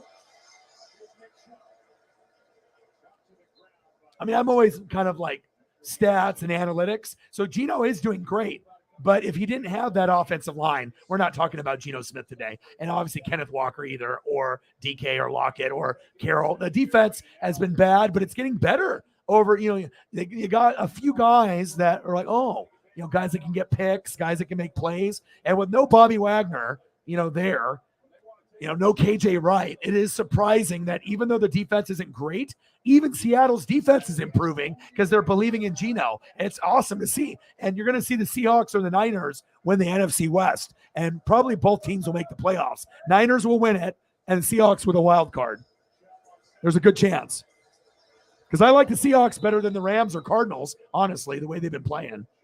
And it's awesome to see Geno do well, you know. I mean, we already know that Megan from Australia, she's just, you know, she loves Seattle more than anyone on planet Earth, is obsessed, right? She likes, you know, Steve Largent and Pete Carroll and Jim Zorn. But it's cool to be able to move on from a guy like Russ, thinking that, you know, maybe you're going to win 3 to 5 games and then you do so much better. But it's really focused around Abraham Lucas and Charles Cross. Those guys are awesome. And Geno has been amazing in a clean pocket. I mean, he ranks like top 5 in stats. Like as far as NFC quarterbacks, a lot of his stats compared to everyone in the NFC, he's ranked like number 1, number 2, number 1, number 3, number 1. So it shows you, even though the NFC, you know, might have some good quarterbacks and some aging ones and ones that don't have offensive lines, Stafford and Brady, Geno is killing it. You know, he's doing like top 3 in the NFC and then top 5 overall because you got guys like Mahomes and Allen in the AFC side. But that's very, very commendable, and it's awesome for Seattle fans in the Pacific Northwest. You thought the shit was done, and now you might actually make some noise and maybe upset someone in the playoffs. I could see Seattle doing that. Chubb, like if Seattle plays the Cowboys or the Giants, they could beat them. Like those teams could have 10 or 12 wins, and then Seattle could have like 9 or 10. Seattle could go on the road and beat one of those teams. They already beat the Giants. So, you know what I'm saying? It's fun to see teams that, you know, we think that are going to be booty-os, like the Jets and the Giants and the Seahawks, and they surprise everybody. Pretty cool. Yeah, no O-line or defense. I mean, he was running for his life, but then he had the finger problem, and then he turned into a diva. You know, he's always been a diva, but now he's like even more of a diva. And then you got Sierra. That's probably not the best person for him to be with, filling his head with lies that he's better than he is just because they're together and have kids. At some point, you just got to be able to be real with your partner and be like, you're corny as shit and you suck. You need to fucking stop being fake and start being genuine and real and start talking to your teammates and actually having friendships instead of telling people that want to meet up with you, contact my agent, you know, and then leave a message. Who the fuck says that? Like, you know what I mean? Like, you're not the fucking president or, someone that's like high up. It's like you're fucking Russell Wilson and you're not even that good anymore. Brissett going deep.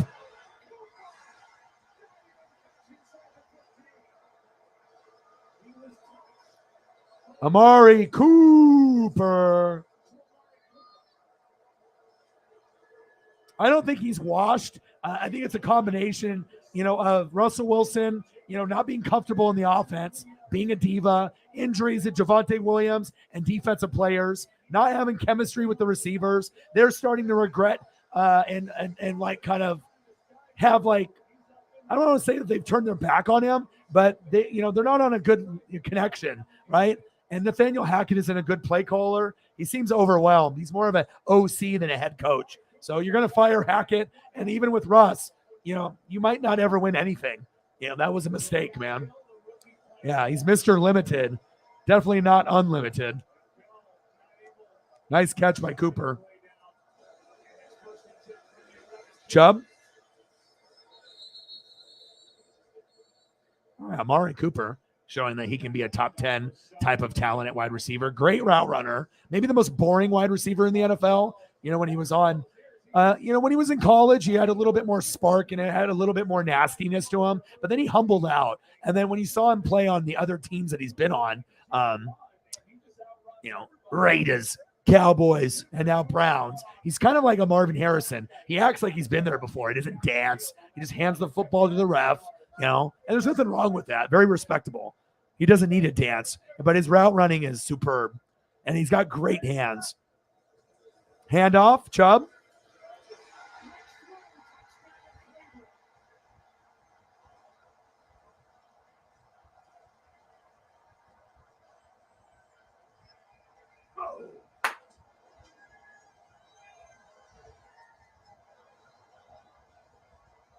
Fantasy points, baby. Let's go. 8-0, baby. 8-0. Let's go. Nick fucking Chubb. My boy.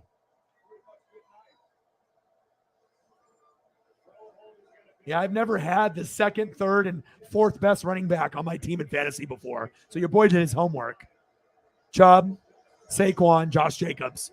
And those are going to be shifted accordingly. Extra point is up, and it's good. But normally it's Chubb and Saquon, but Josh Jacobs has been going from 10th to 7th, and now he's in the top 5, even though he had an off game. But, yeah, if you have the top 4 running backs, 3 out of 4, chances are, and I'm always going to be running 3 running backs. My flex is always going to be Josh Jacobs over, like, a Godwin or something like that because Godwin doesn't have the same value because – Giselle took the ring and 50% of the offense. So I can't count on, even if I had Mike Evans, I would be worried. And I don't have him. I have Godwin only, but it's not what I expected this season. But it is what it is. But thankfully I have DeAndre Hopkins. So I have Hopkins and Jefferson as my receivers, and I'm content with those two. So let's go, baby. Nick fucking Chubb, baby. Yeah.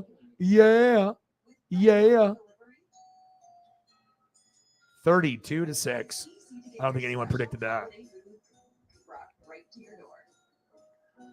And even though that the game is a blowout, this hasn't been as boring as those other games like the Broncos and the Colts. Like, at least we have one team that is in the 30s, It could be better for the Bengals, but it's not like a complete snooze fest where there's nothing, nothing on the offense.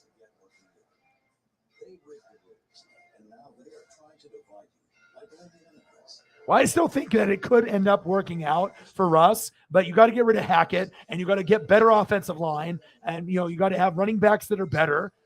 Get rid of Melvin Gordon, get someone to back up Javonte Williams that's better than Melvin Gordon that doesn't have fumbling problems. Dulcich is nice. He's from UCLA. He's a stud. He could be a top 10 fantasy tight end. I got him on my bench. I might play him in the future weeks if Andrews is banged up with the shoulder and the knee. And you got Sutton and Judy and Hamler. You got weapons, but also the defense. They haven't been the same since losing Von Miller. So they need another Von Miller. They need Simmons to be healthy, Patrick Surtain. So they got some weapons there. At some point, they'll be able to get to 10 wins as a wild card team, but it's not this year. You know what I mean? But they don't look like a championship caliber team at all. but also Russ is hurt. So remember that. But, he started being shitty early on. He's been hurt the whole year. They just didn't, admit it to the American public. They try to keep it under wraps, but he's not healthy. So when Russ is healthy, I don't think he'll ever be as good as he was in Seattle, but he'll be definitely better than what we've seen this season. I think there's a chance for him to get closer to the old Russ than what we're seeing right now. But, being with Sierra ain't making it any better. So 32-6, Browns. I did see that from Carmella.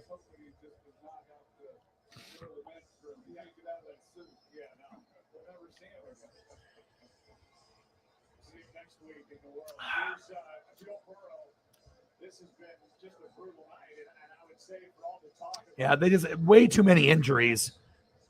Way too many. I mean, they don't have anybody really out there, and the coaching is bad. If you got a bad coach and a bad play caller and a guy that doesn't know how to have clock management and time management, you're fucked. Plus, you got to think, Nathaniel Hackett is a goofball. His favorite thing is Austin Powers and gold, right? So he likes to be funny, right? Russ isn't funny. Russ doesn't have a sense of humor. He's corny as shit. So him and Aaron Rodgers could be like intelligent and like have jokes that are like only certain people are going to get, right? But Hackett and going to Rodgers, with a different type of personality to Russ, it's a complete opposite. So, I don't think it's never going to work out. And you can't get rid of both. I mean, you should just fire both, but they already paid too much, for Russell Wilson with that money. If it was me, I would get rid of both. I would fire both of them. Fuck you. Get the fuck out of here. I'll start over. I'll find someone else. I'll draft a fucking quarterback or, but they haven't had good luck doing that either. You know what I mean? Brock Osweiler, Trevor Siemian, that's not good. I kept telling my Bronco friends, those guys aren't good. Yeah, they are. No, they're not. When you have John Elway and Peyton Manning, you can't go from those two to Brock fucking Osweiler and Trevor Siemian, think you're going to win a fucking Super Bowl with Denver. It ain't going to happen. And then they got Russ, who's like a Elway and Manning, but the difference was when those guys went to those teams, they had defense. You know what I mean? They don't got defense on this team when that Russ joined. It's not like they have Von Miller there and the no-fly zone. Short game. Here's how he came to the stadium tonight, paying tribute to Stranger Things, and it's not strange to see him doing that. Well, yeah, because he's from the Pacific Northwest. He's from my hometown out here. He's from Oregon and the Oregon, Seattle area, Pacific Northwest. He started off as a sports guy on the local news. Then he moved up to ESPN. Then he moved up to Fox Sports. You know what I mean? So, he grew up in the Washington, Oregon area. So of course he's going to try to defend Russ, because he's a Pacific Northwest guy. But also too, at some point you have to be critical that him being a diva and acting like he's more important than everyone else on the team, including the coach, that's going to rub people the wrong way. And people are going to stop blocking for him. They're going to stop trying to catch the football. They don't give a fuck about him. And why would you? Why would you give two fucks about your quarterback that doesn't even want to call or text you? He says, talk to my agent, talk to my team, and they'll give me the message. I mean, what a cocky fuck, dude. And it's not like he's putting up Josh Allen and Mahomes numbers. That's the only way you can excuse that behavior a little bit. Oh, T. Higgins, you got mossed. Wow. You got mossed. What a touchdown from Burrow to T. Higgins. That was sweet. You got fucking mossed. Wow. T. Higgins, look at those hands. Let's watch this replay again. The Greedy Williams pushes off. He pushed him in the back. But he got it, though. Got to the high point. Nice try, Greedy. Easy touchdown for T. Higgins, but he did push off, though. You got mossed. You're going to be on SportsCenter. He's like, fuck, I'm going to get roasted on Twitter. That's what he's thinking. He don't even care if they're going to win or lose. He's like, I'm going to get roasted. I got to deactivate my Twitter now. Extra point is up. Wow, that one almost missed. Finally. 32-13. Browns. Greedy just went to Needy. Needy Williams. Happy Halloween, motherfuckers. Hey, appreciate that 30 that you donated. I used that for the beginning of the stream to get us off onto a good note. And believe it or not, we ended up getting Cyberpunk with almost $100 donation. My boy Mike Morgan came in and dropped over 100. And I think with your 30 and with Cyberpunk's 90 and multiple $20 donations by Mike, we hit 200. Thank you so much, man. We've missed you. Another goat. You ask about the goats and they show up. The only one that we're missing now is Holly. So I'm not sure if we're going to get Holly tonight, but maybe some point this week. Good to see you, man. Wrench Gang in the building. What to do? Yeah, he got fucking mossed on that play. Hope everyone is having a fantastic day. What do you want to see for photos for your $30 donation that you got me to start off the stream today? I figured that would be a good starting point for us. And it got us to $2.90. If we didn't get $30 before the stream started, who knows where we would be at? I mean, sometimes me and Sarah are grinding it out for 3 hours and we're at like 0. And we're like, what is going on? You know, I'm working my ass off here. You know, sometimes we go for 3, 4, 5 hours and we're at $50. So it really feels good. To be able to get off to a good number before the stream starts or right at the beginning. And then it helps people maybe feel more comfortable and adding to that. And that's exactly what happened. Fantasy football, your boys 8-0, 133 to 113. I'm up by 20, baby. And I still got Nick Chubb going strong. Nick Chubb, 25 points, baby. Yeah. What do you want to see for photos, Mr. Williams? You want some Dodgers? You want some Rams? Cooper Kupp going against my Bucks. We'll probably lose next week.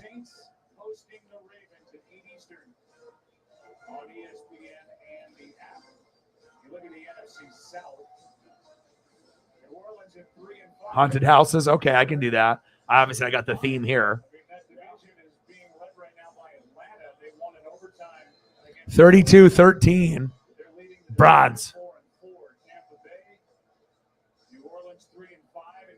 How's your work day today, Mr. Williams?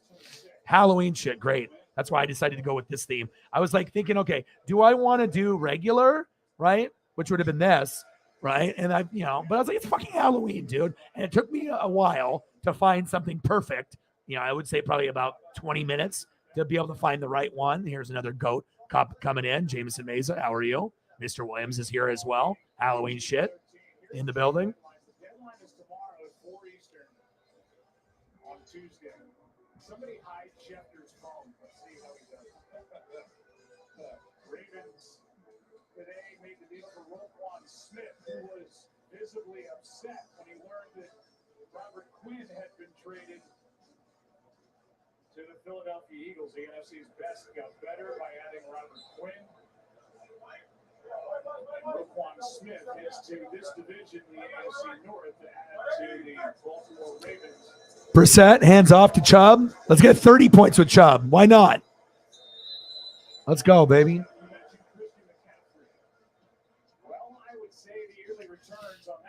Yep. That's why the Niners are probably going to go to the NFC Championship game against the Eagles. That's why I'm saying Kyle Shanahan is the smartest play caller in the NFL with Sean McVay. Kyle is so smart. People don't realize how smart he is. He learned everything from his dad. And Kyle Shanahan will win a Super Bowl before his career is up. That is big facts. He just needs to learn how to score in the fourth quarter. That's his only problem. And they just need a better quarterback than Jimmy G or Trey Lance. Maybe Brady next year. Chubb. Short game.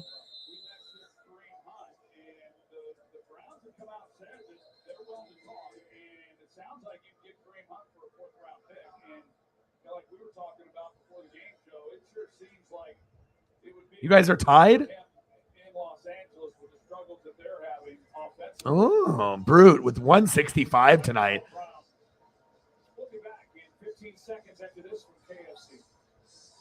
Chief with 180. Wow.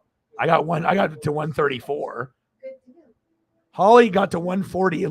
I've never seen someone get 130, 140, 150, 160 as often as Holly. And then she just always gets someone else's like best week of the year. Hershey Highway's at 165. She got to 140 and lost. That's rough. That's crazy. She's 2-5. She's going to be 2-6. And she's the third leading scorer in the league overall. I'm number 1. Sarah's 2. And then Holly is 3 going into this week. That's crazy to be 2-6 and to be the third highest scoring team in the league. That's just fucking incredibly bad luck. I'll get some Halloween photos here in a second.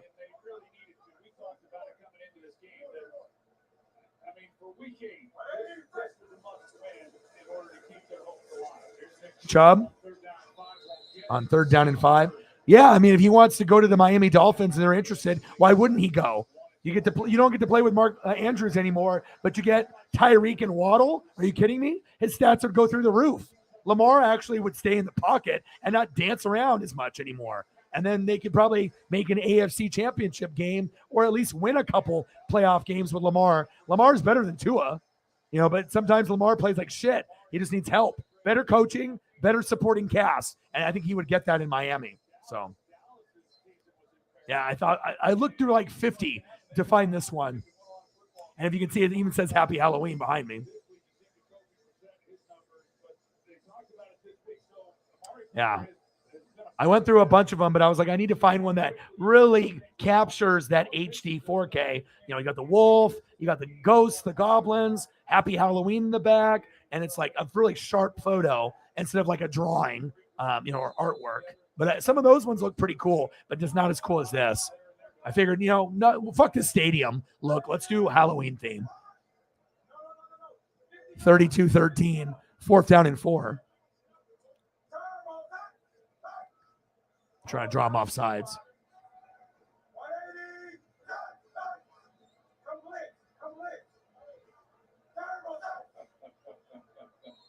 That's awesome.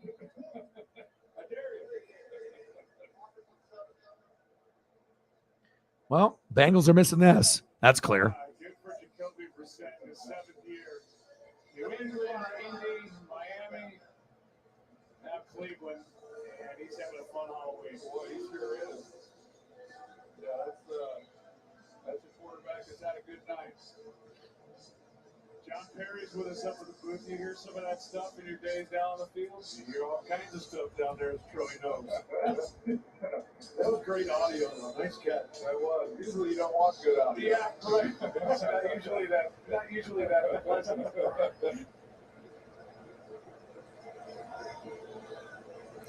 Brown's about to punt.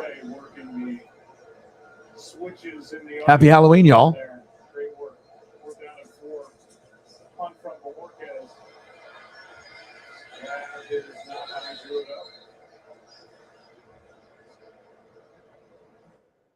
Good. Downing the ball inside the 20, heck, inside the 10 this season. This one is a punt of 10 yards. Happy Halloween!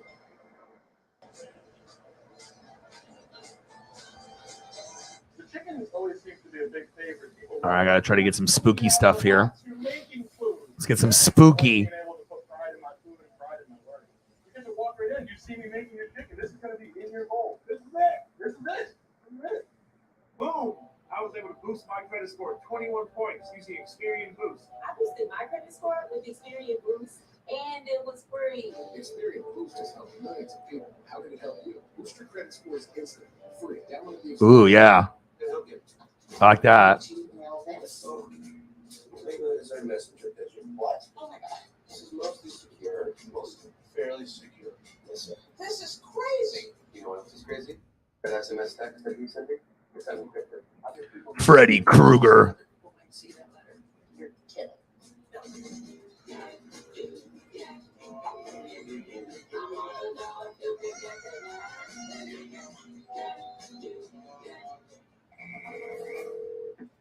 Are they still at it?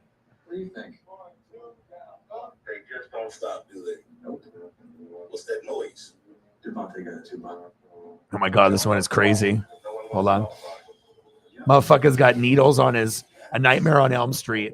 Motherfucker's got needles on his fingers. Exactly. It's really uncomfortable. Oh my God. Jeez. Fucking A. Look at this shit. Here's the thing about the good times in life. We don't always realize we're in there. It's unfolding right in front of us. With superstars. Oh, fuck. Good night. Well, you're getting stabbed. Nice knowing you. Motherfucker got needles on the end of his fucking fingers. Oh.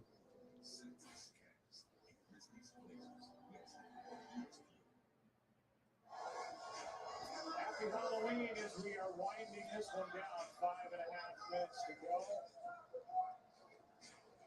People have come tonight ready to go. I mean, not just David Bolton up here.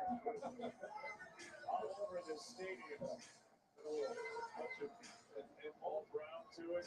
Molt's changed into a civilian clothes. I guess he didn't want to wear that to the airport or running back to the hotel.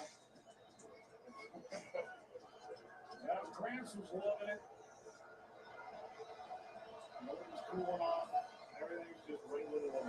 All right, Burrow. It's spooky season. Burrow, 1st and 10, throwing for his life.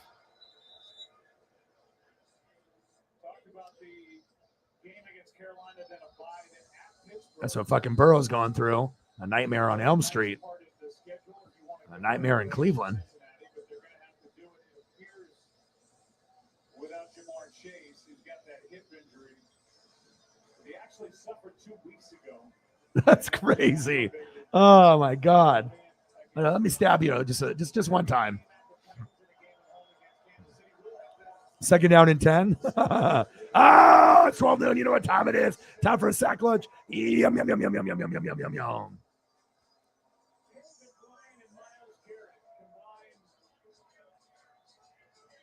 What a night for this defense and the defensive front for the Cleveland Browns. Well, they're trying to get people out into the route. Oogie boogie. But you got to protect first. So these tackles are out there on an island and just not able to hold up. And then there's pressure right inside. Oh, yeah, he was.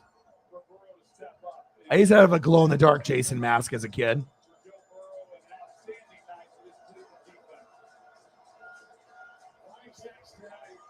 5 sack lunches. Burrow, 3rd and 18. Check down. Mixon.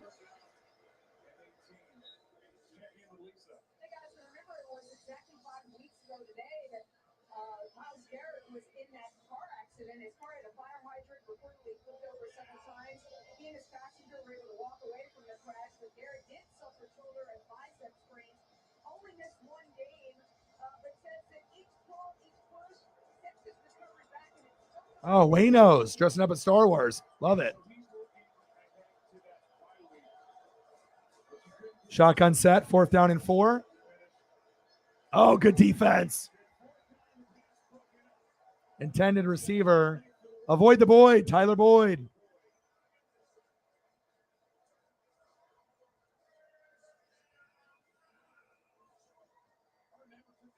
Tyler Boyd thinking he had an easy catch. And then, whoop.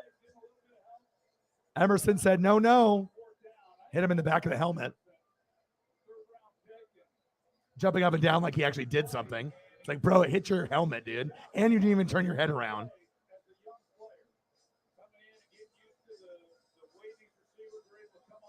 Eagles John in the building, my boy. How are you?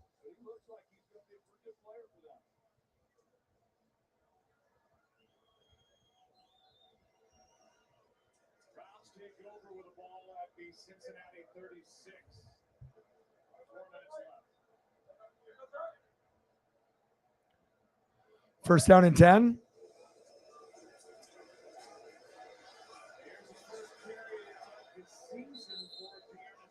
Dearness Johnson. I remember I picked him up at one point when there was injuries to Chubb and Kareem Hunt. RPO for Chubb. Let's go. Chubb season, baby. You know it, baby. That's my running back. That's my RB1. Saquon Barkley, RB2. Flex, Josh Jacobs. Everyone else, good night. Justin Jefferson, DeAndre Hopkins. Mark Andrews. Bing bong. Bing bong. Bing bong. Let's go.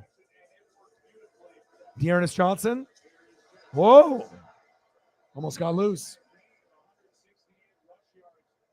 Last year, week 7 here against Denver, you and I were here, and surprised to get to work on this game and see that Johnson hadn't carried the ball this season until these last 2 plays. Yeah, not only had he not carried the ball, he hadn't even really played. He'd only had 10 offensive snaps throughout the season, but you've got to believe that he's going to get, if in fact Kareem Hunt is not here after tomorrow, that Dearness Johnson will see a lot more of him. But yeah, he was sure impressed with that. Yeah, I wonder if Kareem Hunt, I wonder if the Bills pull the trigger. You were lining up Kareem Hunt when we were going to break with the Rams. Seems like that would be a nice fit in the hands of Sean. Kareem, I wouldn't want to go to the fucking Rams. I mean, I guess it could work out with him getting the lead back looks, but It's been tough. We haven't seen that offense, Sean McVay, struggle the way that they have. But like I said about Kyle Shanahan being able to utilize a guy like Christian McCaffrey, we all know that Sean McVay would be able to do something with Kareem Hunt skills. 32 snaps tonight for the Kareem. Dearness Johnson. First down, Browns. Picks up the first down, 7 on this carry. He's one of those guys, whenever he's been called on, he just produces. You know, he's over-reliable. Unfortunately for him, they've had a stable of backs, and he just hasn't got the, and when he did play that Thursday night last year, we talked about it, so many injuries along the running back position. Coming up on the 2-minute warning. Bengals out of timeouts. 2-minute warning coming up.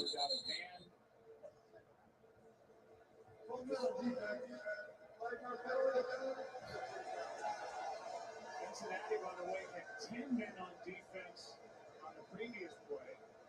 Now they have 12. That's the third time I've heard that call tonight. They don't go on average. They don't go on average, but on average, they would have had 11 players over the last 2 plays. They let it go. Thanks, Elsa. Yeah. Well, I mean, sometimes in a game like this, don't you just want to let it go. They're graded on that kind of stuff, so they can't. Dearness Johnson. First down and 5. Johnson. He's got some power, man. Yeah, if they end up trading Kareem Hunt away, Johnson's not bad. I mean, he's actually probably out of all the third string running backs in the league, he might be the best one. Like, I'm not sure if there's a third stringer that's better than him. Oh, yeah, he could throw up, 5-6 touchdowns a season if he got opportunities. He could score once, twice in a game, like Kareem Hunt too. So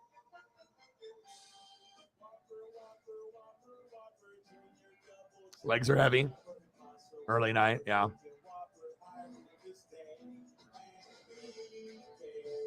Yeah. I don't think he's going to go to Philadelphia, but we'll see what happens.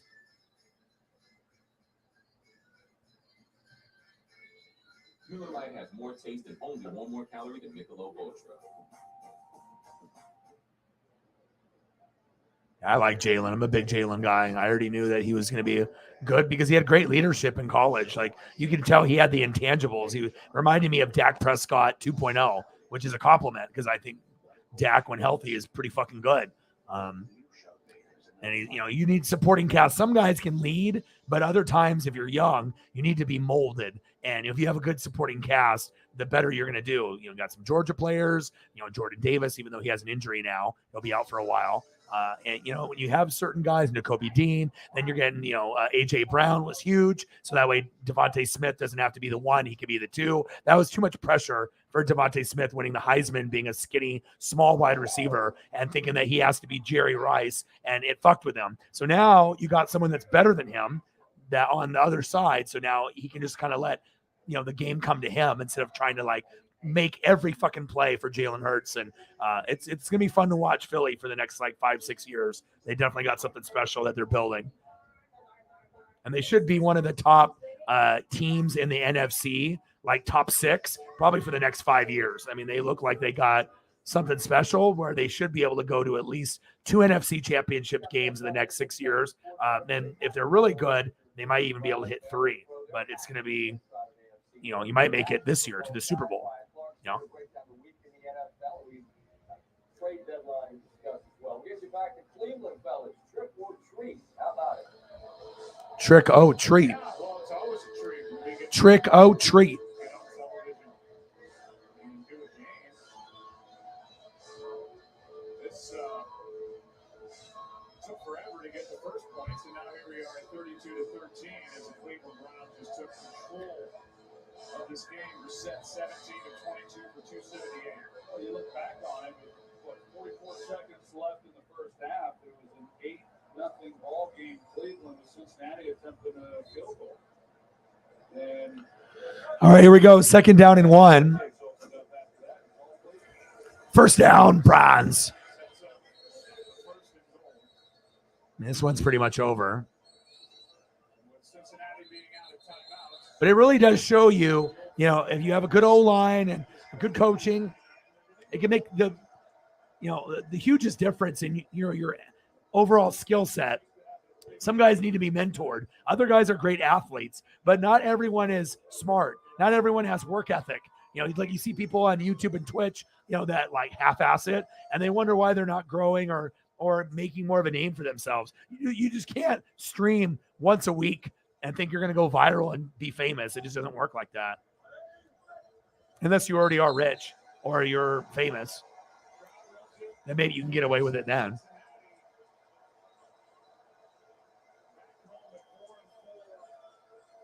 Bengals get their ass kicked, man. 32-13.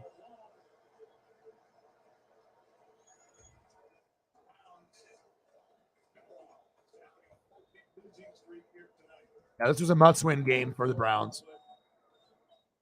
I mean, especially when you're 2-5, the other team's 4-3. They could give 2 fucks there. We don't have Jamar Chase. We already think we're going to lose, and that's the problem, right? But Cleveland at 2-5, desperate.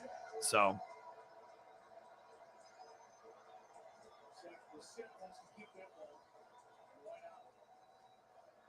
Final score, Cleveland Browns 32, Cincinnati Bengals 13.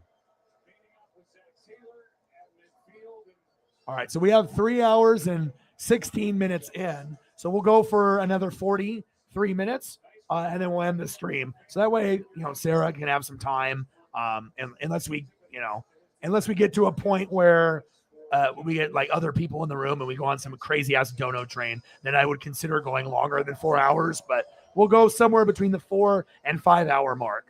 So I'll let you guys decide where you guys want to go next. And in the stream, I can look up, Halloween related stuff. I can do a little bit of everything. You guys let me know what you guys want. Food, Halloween related stuff, whatever. And we'll go for a minimum to make it a 4 hour stream. So another 40 minutes at the very minimum.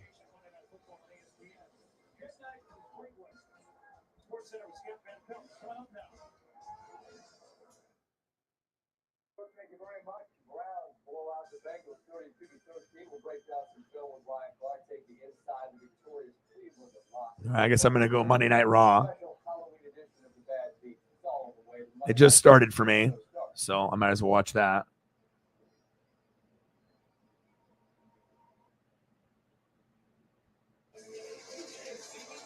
All right. Monday Night Raw is on.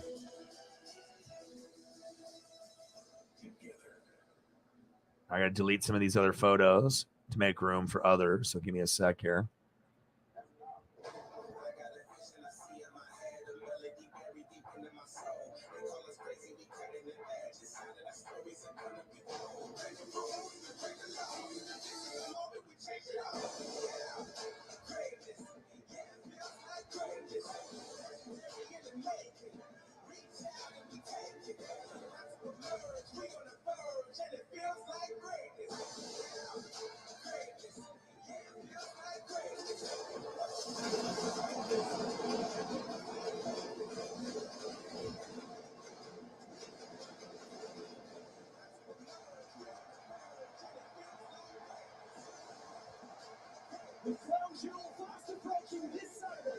Crown Jewel this Saturday.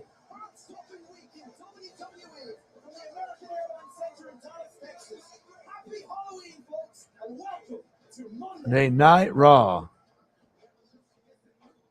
Did you watch Raw at all, Sarah? Is it good? All right, Bianca Belair is coming out. Yeah, I think 43 minutes is good.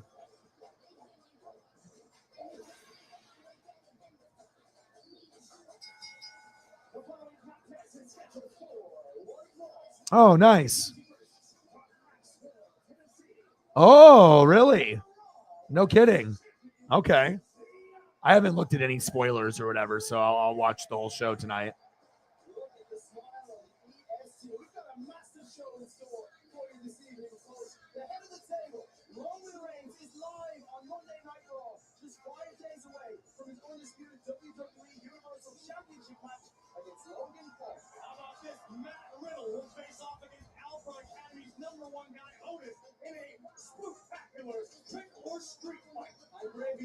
Sufficient security because we're about to see a face-to-face between the Beast Brock Lesnar and the almighty Bobby Lashley. Moving beyond tonight, Bianca Belair with a lot on her plate as we barrel toward Crown Jewel this Saturday, where the EST will defend her Raw Women's Championship against the long-standing thorn in her side, the leader of Damage Control, Bayley, in a last woman standing match. I'm just looking up Freddie and Jason stuff right now. Everybody's dressed up here in Dallas, Texas. Look at this. EST Junior, you gotta love that place. Social media has been buzzing with many members of the WWE Universe paying homage on this spooky Halloween to their favorite WWE superstars. Yeah, speaking of spooky.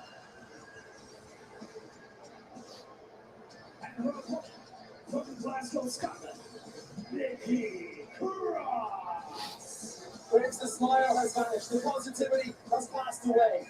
And on Halloween night, we're reintroducing the maniacal, the deranged ball of terror that is Nikki Cross. And let's take a trip back to last week on Monday Night Raw, one-on-one match between Bayley and Bianca Belair. And out of nowhere, I mean nowhere, Nikki Cross did this. We're going to open the door for the EST to land the KOD on Bayley. All right, we got 39 minutes to go, 38. So whatever you guys want, I mean, I can just freestyle it and go over some stuff. But if there's anything, I mean, I got some amazing stuff lined up right here. But if you guys got anything that you want to see specifically, donation or not, just let me know and I'll take care of you guys.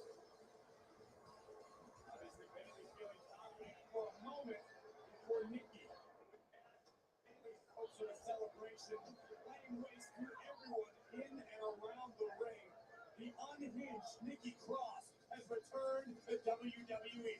Beware. You can see the concerned face of the Raw Women's Champion, Bianca Belair. She'll be frustrated, no doubt. Nikki Cross costing her, arguably, that victory over Bayley last week. Bayley getting Bianca. And I'm taking note early on of the tentative look in the eyes and on the face of the Raw Women's Champion. Bianca was almost unsure what to make of this version of Nikki Cross and the EST going to work in the court. The EST is so athletic, so powerful. Who's collecting Nikki Cross? Nikki's still not going to win the power game against the strongest Raw Women's Champion, Bianca Belair, but Bianca's got to tread lightly. I'm going to go check on Paisley since the game is over just to make sure she's okay. Check to see if she pooped or you know what's going on. So just give me a second here while I go check up on her, and then I'll be back and we'll bang out this last like 30 minutes or so.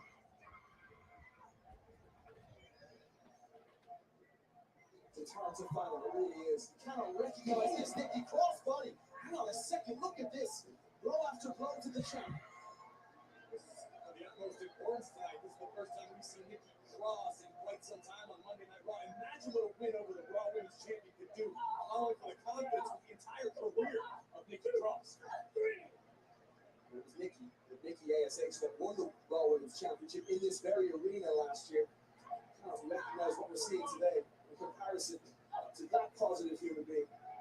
I haven't been close enough to Nikki Cross in the last 7 days. himself. Thus far, very impressive. Nikki Cross a return to form. How distracting is this for Bianca, knowing what's coming up against Bailey? A championship title defense against the Royal Rumble in 5 days in Crown Jewel. That's a great point. Bianca, sitting at the top of Monday Night Raw's women's division, realizes she's always a target. Bianca's got to be focused on Bailey this Saturday at Crown Jewel, but Bianca cannot look past an extremely dangerous, very motivated Nikki Cross tonight. Nikki possessed the ability to completely derail Bianca's plans before Crown Jewel, but check out this power. Oh! Follow-away slam from the champion.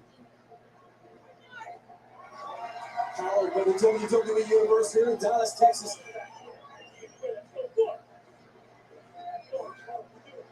You better be careful.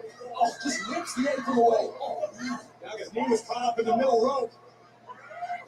Oh! This could be catastrophic for the champion. Oh my goodness! Bianca's in agony here. And Nikki Cross is savoring every moment of the suffering she's inflicting. Mayhem personified tonight on Monday Night Raw is Nikki Cross. This one better get some control. Belair and Cross rolls on, and the champ fight her way back into this.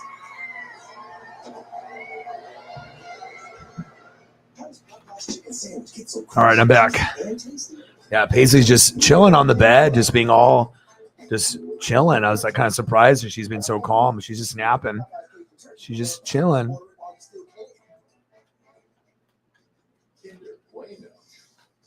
It's crispy. It's creamy.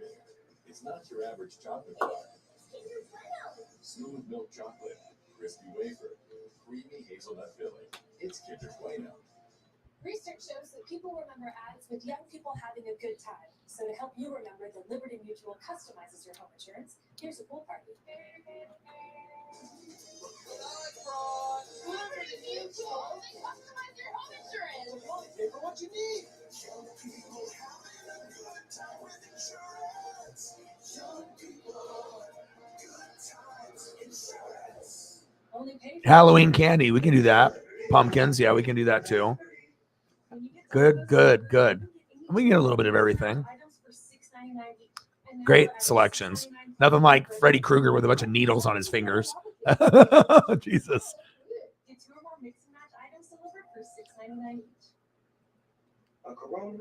It's cool to be able to see whatever you want. Like there's no limitations. You know, every other stream, you're just looking at somebody talk. That's what makes this so special. Geez, when I make your lawn freeze. Was that good? No. It was Incredibly. Lee bad. But this is good. I should have wrapped. After a disaster, you don't just want something. That's by Tide. To more people in crisis. With every purchase of Tide hygienic food, you can help too. I need to know. If Wakanda's on the line, or an enemy. You can come and find out.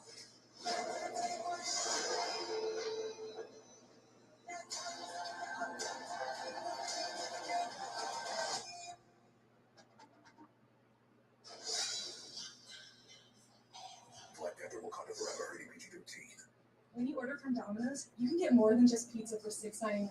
You can get specialty chicken, savory pastas, oven-baked Parmesan bread bites, molten lava French cakes, and medium 2-topping pizzas as well. We didn't stop at pizza, and you don't have to either.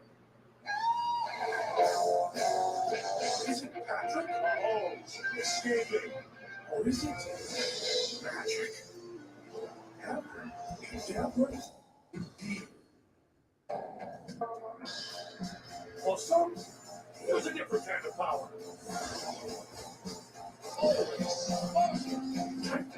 Chiefs in a magical matchup made for Sunday night.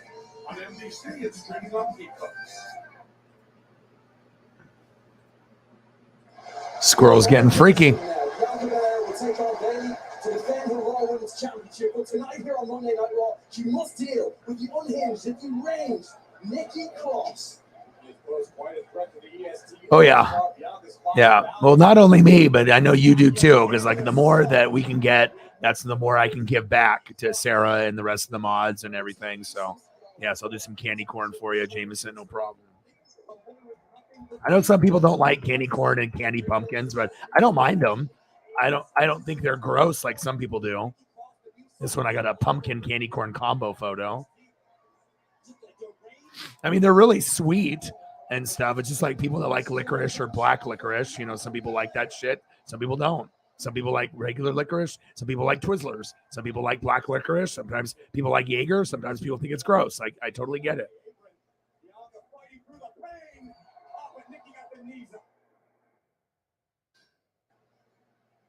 Yeah, I like actually candy corn and the pumpkins. I don't eat it very often, like once a year. So that's probably why I like it, because I just don't fucking eat it. You know, I don't just like, well, let me go grab a bag of candy corn, you know. Plus, they don't really sell it all year round at most places. So. We already see Bianca suffering the effects of Nikki Cross's offense, and Nikki now trying to wear the champion down. She took it so personally. What Nikki did to her last week is both rolled out of the ring. Nikki back over her feet. Big old picture of some candy corn, candy pumpkins. Yeah, but I never, understood why people thought that it was gross. Like, it's not like those like Necco wafer candies, that like dissolved in your mouth. There's like all kinds of like other options of candies that are much worse than candy corn, but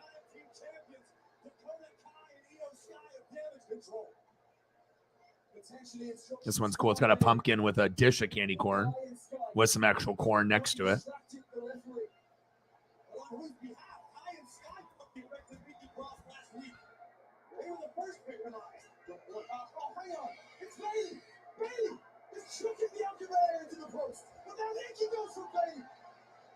Nikki Cross just flattened Bailey, who let the assistant Nikki now taking the fight to Io Sky.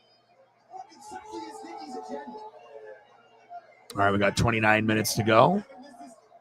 Nikki's MO. That's why he takes her to Dakota Clark. Brings the maniacal look on Nikki Cross's face. Look at this, slowing her down right now. And here comes Bianca. This will do it. Off the brakes, Nikki. Looking for the KOD. Can she finish off Nikki? Here's like a little collage of some candies, some gum, some chocolate, and some candy corn and whatnot. Like a Halloween little bushel. What a battle, what a win for Belair, but at what cost?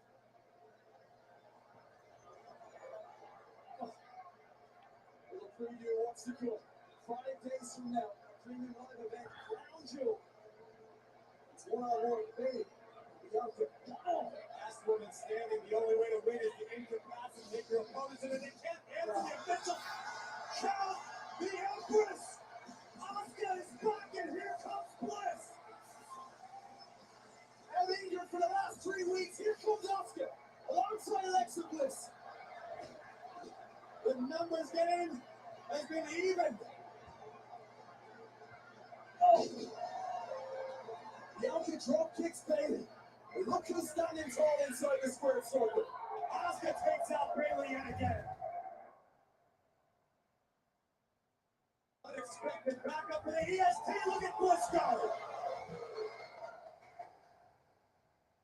Talk about time. When Bianca needed reinforcement, Asuka and Alexa there by her side. Bianca better hope her leg heals up and that she's as close to 100% as possible, because this Saturday, streaming live WWE on Peacock, the Raw Women's Championship is on the line. The EST defends against Bailey. It's last woman standing. Yeah, seriously.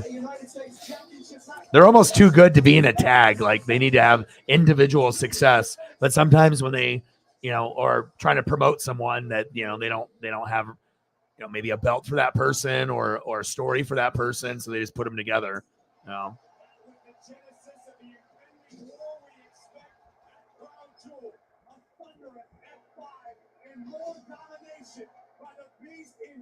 All right, now I'm just looking up like Halloween candy to get you guys like a bowl of candy, like what it looks like on the inside.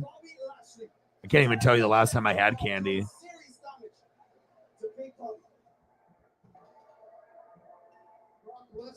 You got it into with me. Let's fight about it.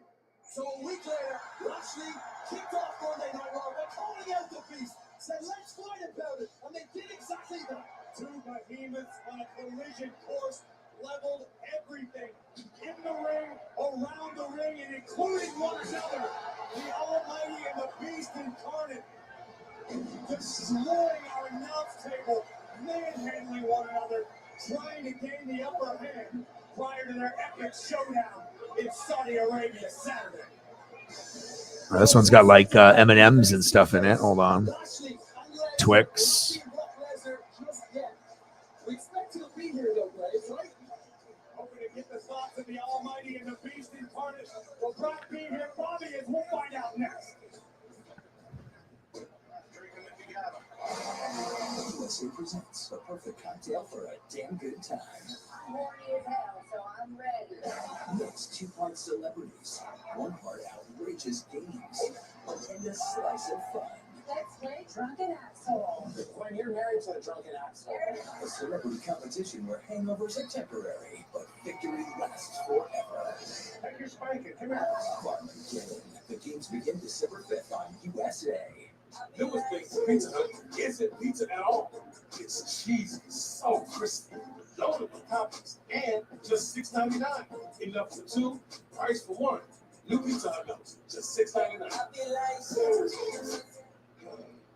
Ironic. Edelman's struggling with reception. 2 things I hate dropping: balls and calls. So you need a better network. And Verizon's new Welcome Unlimited plan for just $30 a line.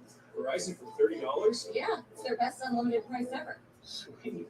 Whether you're in the city or on the road. Reception. And getting the network you want, the price you love. Touchdown! Get Verizon for just $30 a line and get up to $960 when you switch. Only on the network America relies on. Verizon.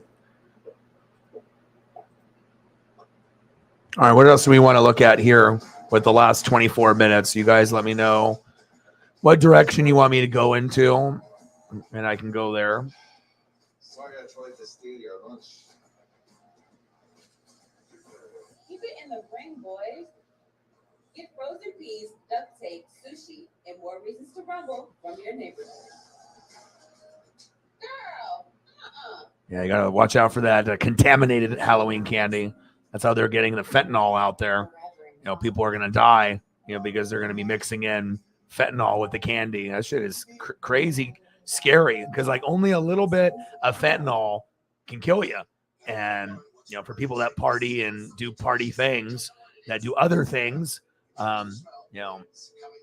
it's just crazy. Imagine just partying and then all of a sudden you're dead. Like, and that, I know that the border patrol and a lot of the other places are trying to, confiscate that stuff, but pretty scary to think, you know what I mean? Like just a normal thing of Skittles you think is okay, and then there's like fentanyl in one of the Skittles, and then someone eats it and then you're fucking done. Scary shit. All right, we'll do some Skittles and some Reese's.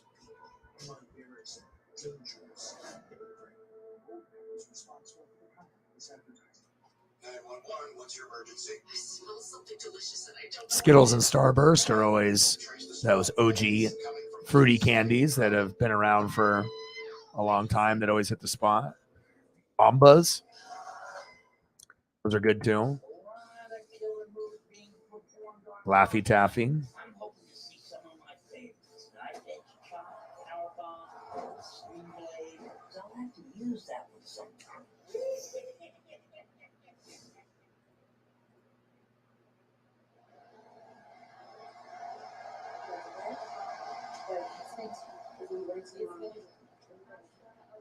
You guys have both battled back from injuries to be here tonight. But first off, Bianca, I want to ask, do you think you're finished with Nikki Cross heading into Gun Duel?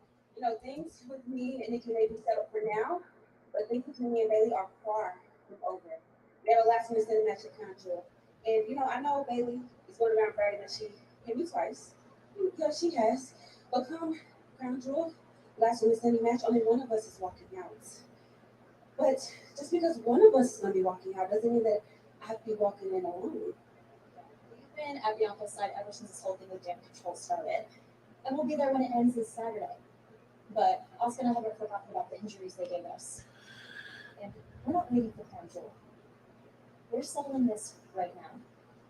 And I know damage control can hear us. So, Io, Dakota, we want a women's tag team championship match tonight. That man's going through and not ready for Oscar. Oscar! Let him know. Fired up, we can understand why. Let's see if WWE officials make that championship match official today. We'll have to wait and see, but for right now, one thing we know for certain already is official, goes down this Saturday. Crown Jewel WWE on Peacock streaming live. It is the epic showdown between the almighty Bobby Lashley and the beast incarnate Brock Lesnar. So at this time, I would like to welcome our guests, the almighty Bobby Lashley and Brock Traditional Lesnar. colors, and then you get like those special ones. Damn, those are colorful. JT in the building. What to do? What's up, dude? How are you? Happy Halloween.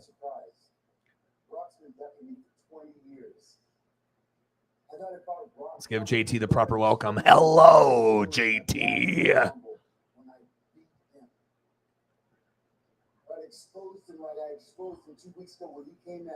How's it going, JT? Don't go to sleep, JT. Nighty night, JT. Sleep with one eye open, JT.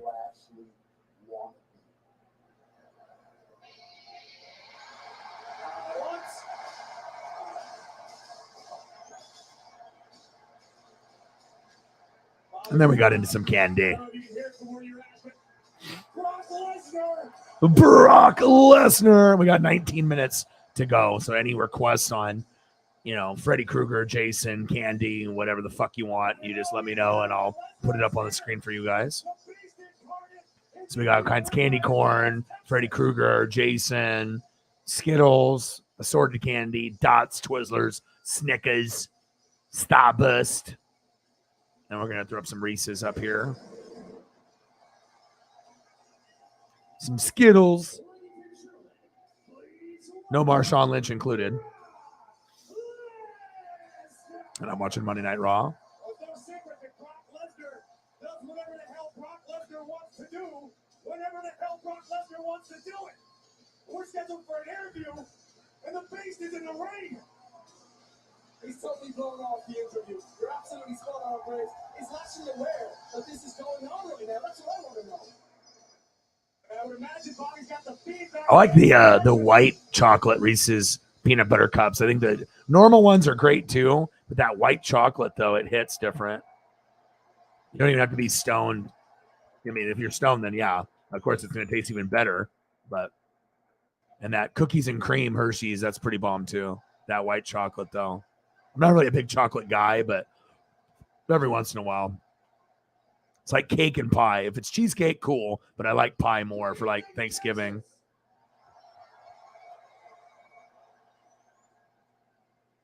Now, Brock Lesnar didn't come to Texas to have a sit-down interview with Bobby Lashley.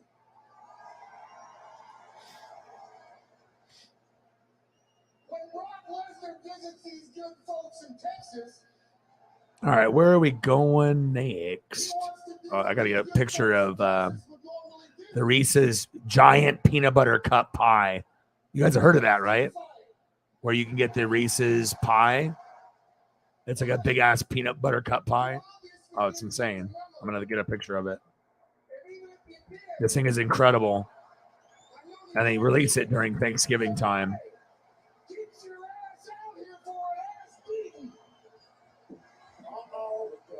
get security out here now. It's hard enough. You imagine Oh my God, look at that. You don't have to ask the Almighty twice. Where's the security place?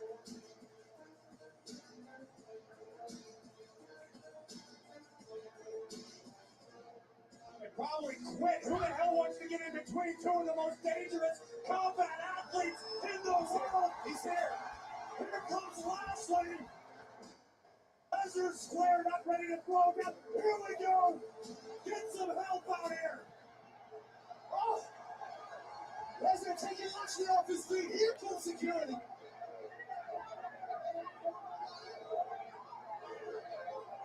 I have this Reese's muffin custom job. Look at this thing. Look at that. It's like a muffin with the Reese's in it. I don't know about this, but I would probably try it. Absolute carnage. Imagine without security what's going to happen on Saturday. Yeah, I think Reese's are kind of most people's kind of go-to.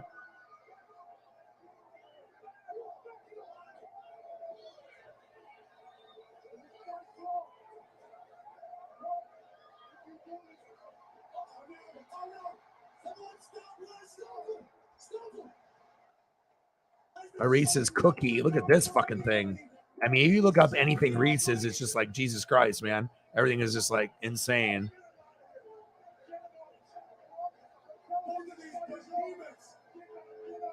Look at this motherfucking shit here. So you got the muffin thing. That kind of intrigues me. It's not as good as the fucking pie.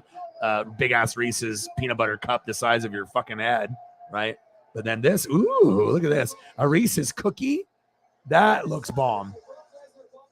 I bet that tastes fucking delicious.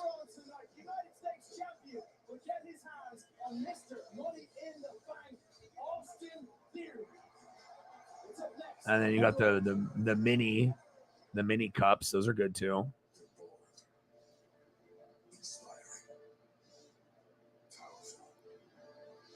And then they got Reese's that are peanut butter. Have you seen those?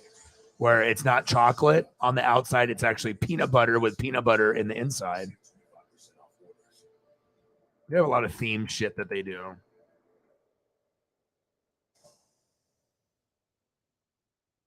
When you get Domino's delivered, That white chocolate, though. Mix and match items for $6.99 each. And now we're adding $6.99 Parmesan bread bites. And what happened to the other lava cake? Yeah, that's good. Get 2 or more mix and match items delivered for $6.99. Like, look at the color of this. Because your lives. Like, have you guys ever had that? Where it's Reese's? I'm not a big chocolate guy, but I mean, the amount of chocolate in a Reese's, I mean, you're kind of tasting it for the peanut butter filling rather than the chocolate part. But oh man, you have no idea, Jameson. These photos are just wild. It's not your average chocolate bar. Smooth milk chocolate, crispy wafer, creamy hazelnut filling. It's Kinder Bueno. If you savor every saucy bite of the McGrib like it's your last, you've properly prepared. All right, I found it. I was gonna do cookies and cream, the Reese's candy, you know, but I was like, I decided to go deeper, and I found a cookies and cream cake, ice cream cake. I thought, oh shit, this is better. This thing looks insane. Like 10 out of 10. Hold up. Another Halloween without getting eaten. This year was a close one. Yeah, tell me about it. Look at this son of a bitch. Oh my God, look at that. You know that's good. You know that's good. Isn't it bargain? You know that bargain detergent is 85% water, right? Really? It's this much water. So I'm just paying for water with soap. That's why I use Tide Plus. They're super concentrated, so I'm paying for clean, not water. Bingo. Don't pay for water. Pay for clean. Oh, this is good. It's gotta be Tide Cookies and cream custom candy bar. That's homemade. These look fucking amazing. Hold up.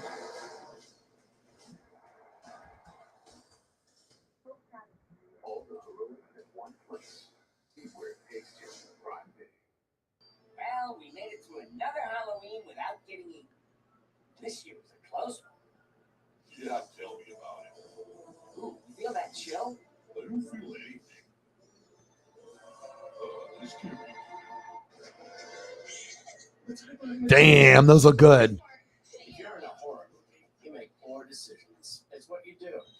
If you want to save your Yeah, I think Reese's is the most. I think they already had a study on it. Like they did like some kind of like poll, and I think that almost in every part of the country, Reese's is number one, which doesn't surprise really me at all because of what it is. Oh, I got a big ice cream sandwich with like some mint chocolate chip, chocolate cookie top and bottom with chocolate chips in it. Oh my gosh.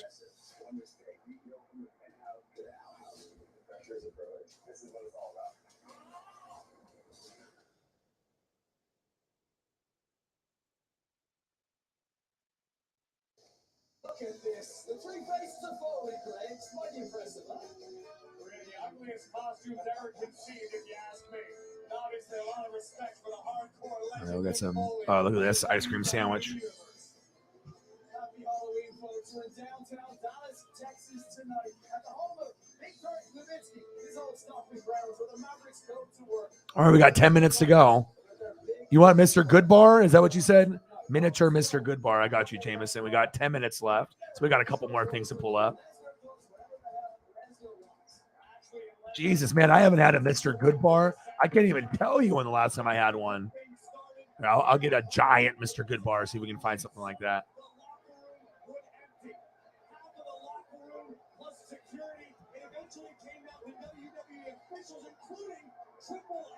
Man, it's been years since I've had a Goodbar.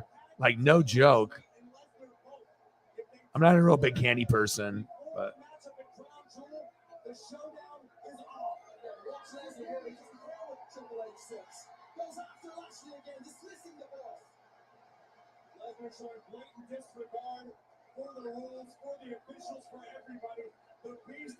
here, I'm gonna bring up a graphic here, and maybe it won't let me bring it up.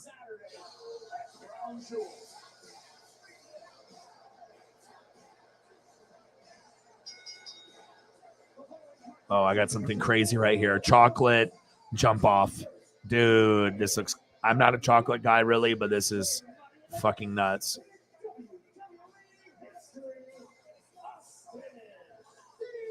Hold up. I'll tell you what, Greg, this is a match I did not see coming. Mr. Money in the Bank, Fury against Seth Rollins. I thought Rollins was supposed to be some sort of mentor, but clearly that's not how Austin Theory is feeling. Last week, I couldn't stop Ali, 8-town down. And Ali, if you want an opportunity, you got to learn to win. And Seth freaking Rollins, I heard what you said on commentary last week. You're the king of the cash-in. Ooh, damn, look at that. That looks good. Yeah, I got all the Reese's. I got like chocolate cookies with chocolate frosting fucking just flying off of them, and cookies and cream, mint chocolate chip ice cream sandwich with chocolate cookie top that looks like one of those ones that you would... Oh god, what are those? What are the cookies that come in the 2-packs that you can buy? And they have different like chocolate peanut butter, standard chocolate chip. It's like a grandma's cookie or whatever. Like, it kind of looks like it's that, but then it's got the big ice cream, and then it's got chocolate chips sticking into the ice cream in the middle of it. And then we got like a cookies and cream, kind of like a crunchy, soft, crunchy combo cookie with Oreo cookie top, but it's like the whole bottom is like a cookies and cream flavor. Insane. And then we got a cookies and cream sandwich with the frosting and the... I love ice cream cake. Cheesecake is my favorite, but I do love cookies and cream. And damn, the Reese's thing is insane too.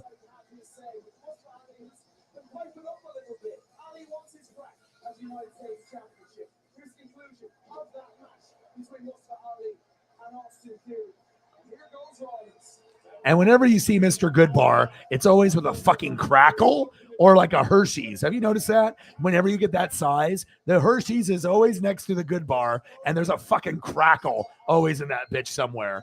I don't know why, but it just is.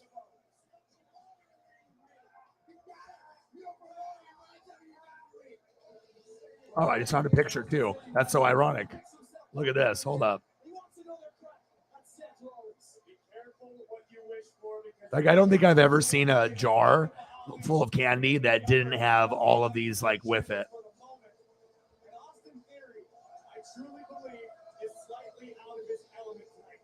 Right, so you get the fucking, this is exactly what I was like, Crackle, Hershey's. You can have Hershey Dark, Hershey Normal, and then the Good Bar. That is so true.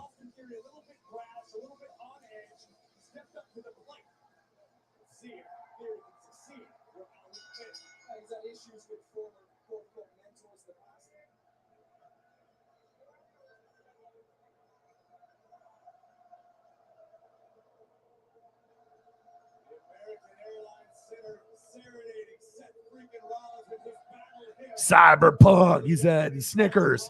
I'm gonna look at biggest Snicker bar ever. Biggest Snickers bar.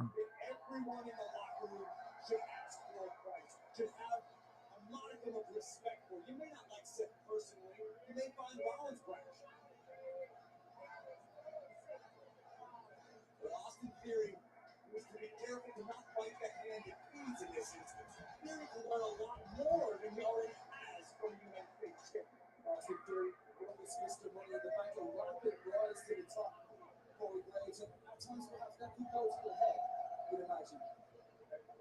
It certainly goes to your head, but what you do with that ego is up for How about a 10-foot Snicker bar instead of 10-inch? Theory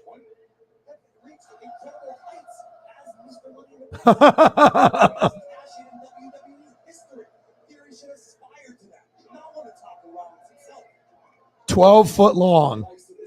It's actually real. It's legit. 12 foot long, 24 inches high, 26 inches wide. It weighs more than 2 tons. Over 2,000 pounds. And it's real. No shit.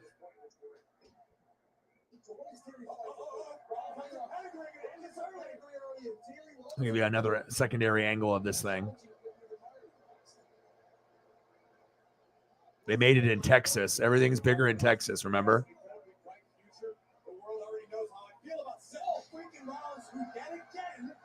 2,000 pound Snicker bar? Jeez, Louise, 12 foot?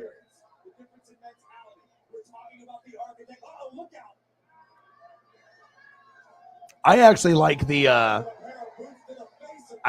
Snickers ice cream better than the Snickers bar itself. Snicker bar itself is really good. It's like on a scale of like a chocolate candy bar, it might be the best one. It's very good. But the Snickers ice cream is better. I don't know what it is about it, but just the peanut and then the caramel and then just that chocolate with more of the ice cream in there instead of like nougat. You get a good nougat amount, but I don't know what it is about that Snickers ice cream, but it's better than the regular.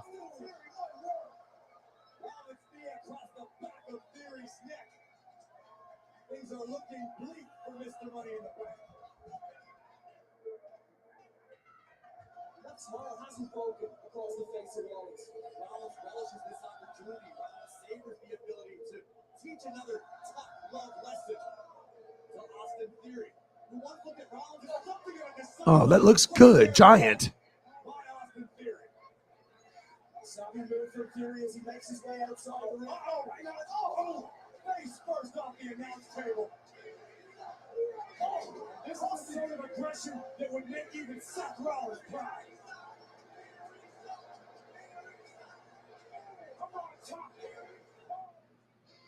Time for one last Old West showdown. In this high, bright desert sky, 4 drivers. Look at this homemade Snicker ice cream bar that someone made. And this will be probably the last photo, and I'll go through all the rest. All right, here we go.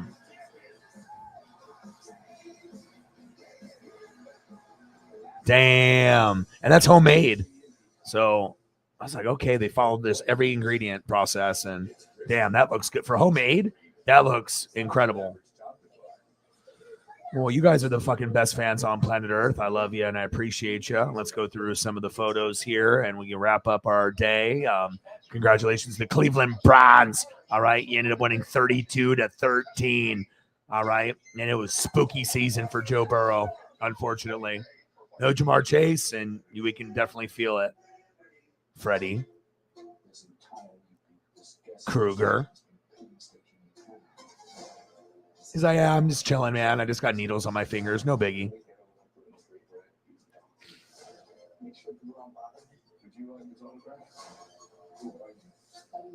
Good photos, too. And I try to let my photos tell a story. Sometimes I can narrate, but sometimes they just speak on their own.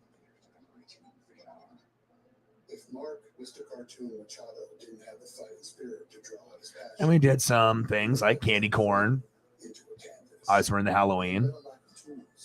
I'll display with the pumpkin. using a homemade machine. But if you listen to those who said you needed art to create, you never would have perfected the street look. There's some candies. Street legend. And then we start going hella crazy with the Reese's pie that you can buy during Thanksgiving. Incredible.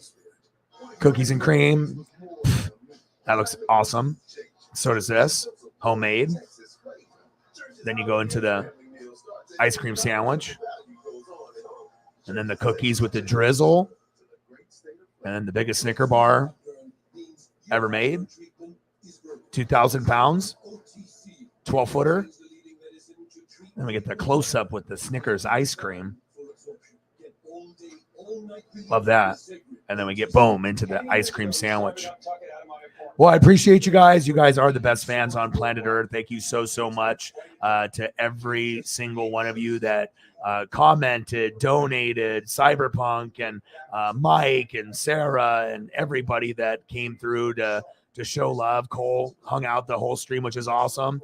Chiefs Kingdom in the building. So Jameson, Sarah, Cyberpunk, Cole, everybody. I appreciate everybody. Mike was the MVP, just like everybody else knows. Cyberpunk, always a GOAT. You guys are the best fans on planet Earth. And I'll be back tomorrow for World Series Game 3, then World Series Game 4, World Series Game 5. I got that all taken care of. And we'll be watching that at 5 o'clock tomorrow, unless there's a weather delay. So thank you so much. I love you guys. Appreciate you guys. Thank you guys for your support. And I got one question for you. Who you know talk sports like us? Your boy Ryan, Northwest Sports Fanatics. And I'm out. Gang.